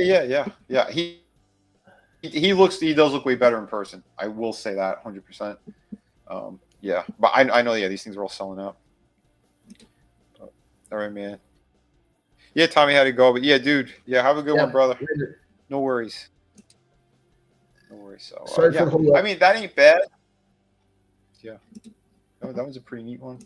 I think I might have seen. Yeah, definitely. If I get one, I'm going after the melted face, from the art museum. Wait, I hope Tommy's at least still watching. This was awesome. Someone did a custom job. I was going to put it in our group. I forgot to. Someone did a custom job on the Universal Monsters, and they did the cereal versions. Look how cool that is. Oh, my God. Those are fantastic. Yeah, okay, did they really make it, or is that AI? Because that could very well be AI. No. This is a custom job. Okay. Yeah, these are custom pieces. Okay. Dude, that is awesome. It's awesome. It's real. Yeah. No, it's real. It's real. Yeah. Again, not my photos, but yeah, these are someone else's. But yeah, because these things were going on sale at Ross, so like people were picking these things up. Like, yeah, let's do our own shit. But that's killer. Because I seen a couple of the customizers. There's like a putty that they mix, and they could sculpt with it, but it hardens. So then once it hardens, you can paint it. So that's what they did with those figures. Yeah, I need to get into that. I don't know what putty to get and stuff like that because, I think I'd probably be good at sculpting. Yep. Hell yeah. Yeah, Tommy, I hope you like these. These were pretty cool. I'll drop them in the group later if you want to see them. But yeah, all good stuff. So yeah, here we have it. Yeah, we could wrap this one up. Yeah, not too bad. I'll have to go back and watch Adam burn in those figures. Well, it was just a box. It was a Tord box, and we don't know. He said there could be something in it. There might not be something. Oh, he just threw it in the whole box? Yeah, he threw the box in. We don't know if there was something in it. It probably wasn't nothing in. Oh, shit. Yeah. Okay. Yeah. Oh, man. All right. What we sent from a chat. But, okay. Cool. Yeah, guys. So we'll wrap this one up. Oh, wait. One more custom I think I saw. So, or not really a custom. Somebody took the Diamond Select Apocalypse figure, the regular Apocalypse one, and they put the head from the Marvel Legends. Look how cool that looked. Holy crap. That is badass. I was like, get the hell out of town. This is killer. So yeah. Wow. Nice. And he's a taller figure too. Oh yeah, I do have one more photo. So I guess this is the regular head that comes on him. Hold on. I gotta open this up again. Yeah, so I guess that's the regular head. And yeah, there's Cable. So like the height comparison is kind of perfect on this. Is that the $100 figure? Oh, I don't know. I don't think it was. The Diamond Selects weren't that expensive. They were like around $35 or something. No, I mean it's on the Marvel. You said the Marvel. It's the Diamond Select head on the Marvel Legends body. No. The body is Diamond Select, and the head with the gritting teeth. This one. This is the Marvel Legends head. Oh, okay. This is the head. Yep. Okay, from the body. blade. The body's Diamond Select. But yeah, Tina, have a great night. Yep. Yeah, height comparisons. Yeah, pretty. Yeah, I would say it's perfect. Absolutely, because you want him a little bit taller, and I like that he's more lengthy instead of just like wide. The proportions are pretty damn amazing on that. And it sucks too that all those were readily available until like just recently. You can still get them. I know. I don't. My comic shop has a couple of things, but they don't have him. Like I seen a couple of things that they got in there. I'm like, They have the old school Electra that came with that big kind of castle piece with the giant E on it. If it didn't have the giant E, it would have been worth it for that piece because you could hang it on a wall. Yeah. I think I still have my original somewhere in a bin, but not the figure, but the base. I still have the base. But yeah, not too bad. Like I said, there's some cool stuff, and I know, Adam, because he couldn't hang out any longer. He's I could probably show him this another time, but apparently that in Arts Company. They did their Christopher Reeve. Oh. 12-inch. Yeah, this thing is pretty sick. Yeah. Yeah, proper proportions. Mm-hmm. Dude, if he told me that this was him, I would have believed it if the logos weren't on there. It's like, wow. Like, yeah, that, I don't know how the hell they did this. Yeah, RR, right? He's like, oh my. Yeah. That is unbelievable. And I believe they have. There's a better look at them. Wow. And the nose is proper on it. McFarlane's nose is like way bigger than that. Yeah. Oh, yeah. Oh, yeah. Oh, a lot of people are doing that. They're taking the head from the other, the one in the mech suit, and they're putting it on this body because it's an Italian artist. He did a run where he looked like that. Damn it, I thought he comes with an alternate outfit too, where you could actually, the hair is removable, and he's got, I think, 3 different hair pieces that you could put on this one, and you could actually make it look like Clark Kent. He's got like the business suit on with the glasses and the hat. Wow. Like they went all out on this thing. Yes, jaw dropping. I thought I saved that photo, but I guess not. But yeah. Wow. I mean, if I rob a bank, I definitely get it, but we're not as lucky as those people who got away with that 1.8 million from the armored car robbery. This was pretty neat too. I don't know how legit this is. Maybe you know, but since I showed Superman, here's one more Superman thing. Again, we're gonna have to show Adam this later. They did the He-Man body. I don't know if this is legit or not, but it looks awesome. Yeah, I would definitely get that. Huh? They'll definitely do that stuff once they. They'll have to. I mean, they got the rights, so that's pretty cool too. Oh, I think he was. Yeah, they'll like this. Yeah, that was for the Christopher Reeve one, the other one. But that's still pretty neat. Yes, you're thinking about it, right? Like the He-Man bodies with the DC characters, yeah, not bad. Not a bad idea. It'll happen. Right? Oh, yeah, here's one more Jack Nicholson.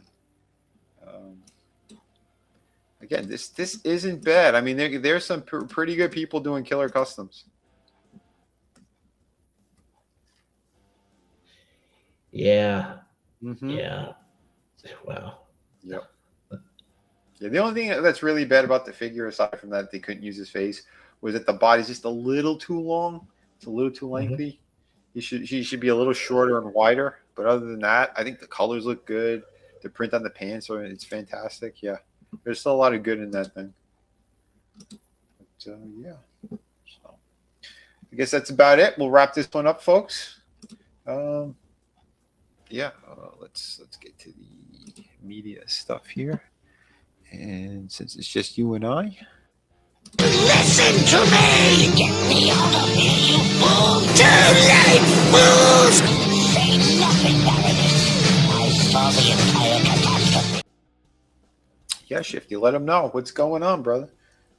Sunday night at 8 o'clock, the Real Review 3000 Honstar YT is the weekly wrap-up and Jackbox Fun Night, where we play Jackbox games and What the Dub. Get in the chat. We'll try to get you in the game and have some fun, and maybe sometime the next week or so, good old wrestling on the Austinators channel, where we talk about how bad WWE sucks. Yeah, you're not wrong. Oh, shit. Well, thank you, brother, for being in here tonight. Yep. And I'm glad I was able to at least make it and show some cool things. Yeah, let's head on over to. There's no escape. Pathetic fools! There's no escape! Okay, my friends, we are on the last 46 hours of Shadow of the Kraken. We did crack. I'm sorry, Shadow of the Kraken. City of Venus, Dead City 2. Holy shit, I am tired. I was gonna say we did crack 7,000, so that's good. Yeah, we're trying to get the numbers up. We got about 46 hours left to see if we can hit some more stretch goals, because when that 46 hours is up, the stretch goals are gone. I'll probably leave it open a little bit longer, just to make sure that we get some more sales and, to give people a chance to definitely get it. And while we're waiting, because I'm gonna have a little back and forth with the printers, because I got to make sure the quality's up to snuff before I do a big order. But yeah, that's what I'm waiting for. I'm waiting for them to send me the money so I can put the orders in and all that good stuff. But yeah, we are pretty much like we're ready to go. I do have new pieces on the campaign as well. So if you guys are into originals and all that great stuff, I got the E Honda. I have him up. I have the Gunslinger Spawn. He's also available. And yeah, we got some, like I said, some pretty cool stuff. Let me jump down to it. Where am I? Here we are. Originals. So yeah, the Batman. I forgot if it was on stream when I talked about those, but yeah, that's available. We got my version of Absolute Wonder Woman's available. Here are the new ones. So here's my E Honda. Isn't that great? Awesome stuff. I had fun drawing this one up and inking them up. That's actually red paint that's on his face, and and the blue that's on the bottom part there, that's also paint. But a little bit of colored pencil for like that kind of sun that's back there, just to give it a little extra pop. But yeah, pretty cool stuff in there. There is my penciled Gunslinger Spawn. That's on the cover of issue 50. I didn't even know that this book went up that high, but apparently it did. So that's also available. And a bunch of other cool stuff. But you guys know all that great stuff there. And yeah. So tomorrow we should be doing Friday Underground. You guys will probably end up seeing the trailer again and all that. I give myself another little push, see what we could do. I know I'll be on Andy Smith's channel on the 6th. So yeah, I know it's after the main duration of the campaign, but I'll keep it open a little bit longer. So yeah, we'll keep trying to rake in what we could, because we need it to double check. We're going to cover some of our European friends, because oh my God, the shipping has gone crazy for overseas. It's just ridiculous. But yeah, so not bad, doing all right. 58 backers, 46 hours to go. Jump on this if you could. I'd appreciate it. Let me get the link out there again. Copy. It should be in the description, but I said paste. Come on, computer. Work with us. So there you go. Here's the link. It's also on Tommy's channel there. So yeah, help out a real independent artist. This book is done. Like I said, we're ready for print. All that great stuff. So jump on it. You're going to be happy you did. Because, again, it's 100 pages of fantastic art, story, bonuses, all that good stuff. So, hell yeah, man. Thank you, Chaos. Thank you, RR. All you great people out there. Papa, thank you so much. Keely, Gap After Dark, Soul Assassin, Tommy, Adam, Tina, who we have up here? Time Prophet. All you guys and girls are fantastic. Much love to everyone. Again, I didn't see the earlier bits, but everyone who showed up earlier in the stream as well. You guys rock. Thank you again. We'll be back here 5 p.m. tomorrow on my channel, Vinnie Art. And I don't know what we're going to do on Sunday yet. I'm kind of playing it by ear. Maybe we'll do another movie or show or something. I don't know. We'll come up with something. Sorry, last week I just deleted the one from YouTube. We just went down the wrong turn. Oh. Yeah, I don't know. We got a little black pill. But, it happens from time to time. I think it's still up on Rumble, but it's all good. Guys, thanks so much for being here tonight. We'll see you soon. Have a great evening.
You better run, Mojito. You what?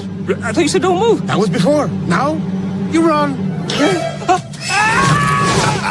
Adios, amigo.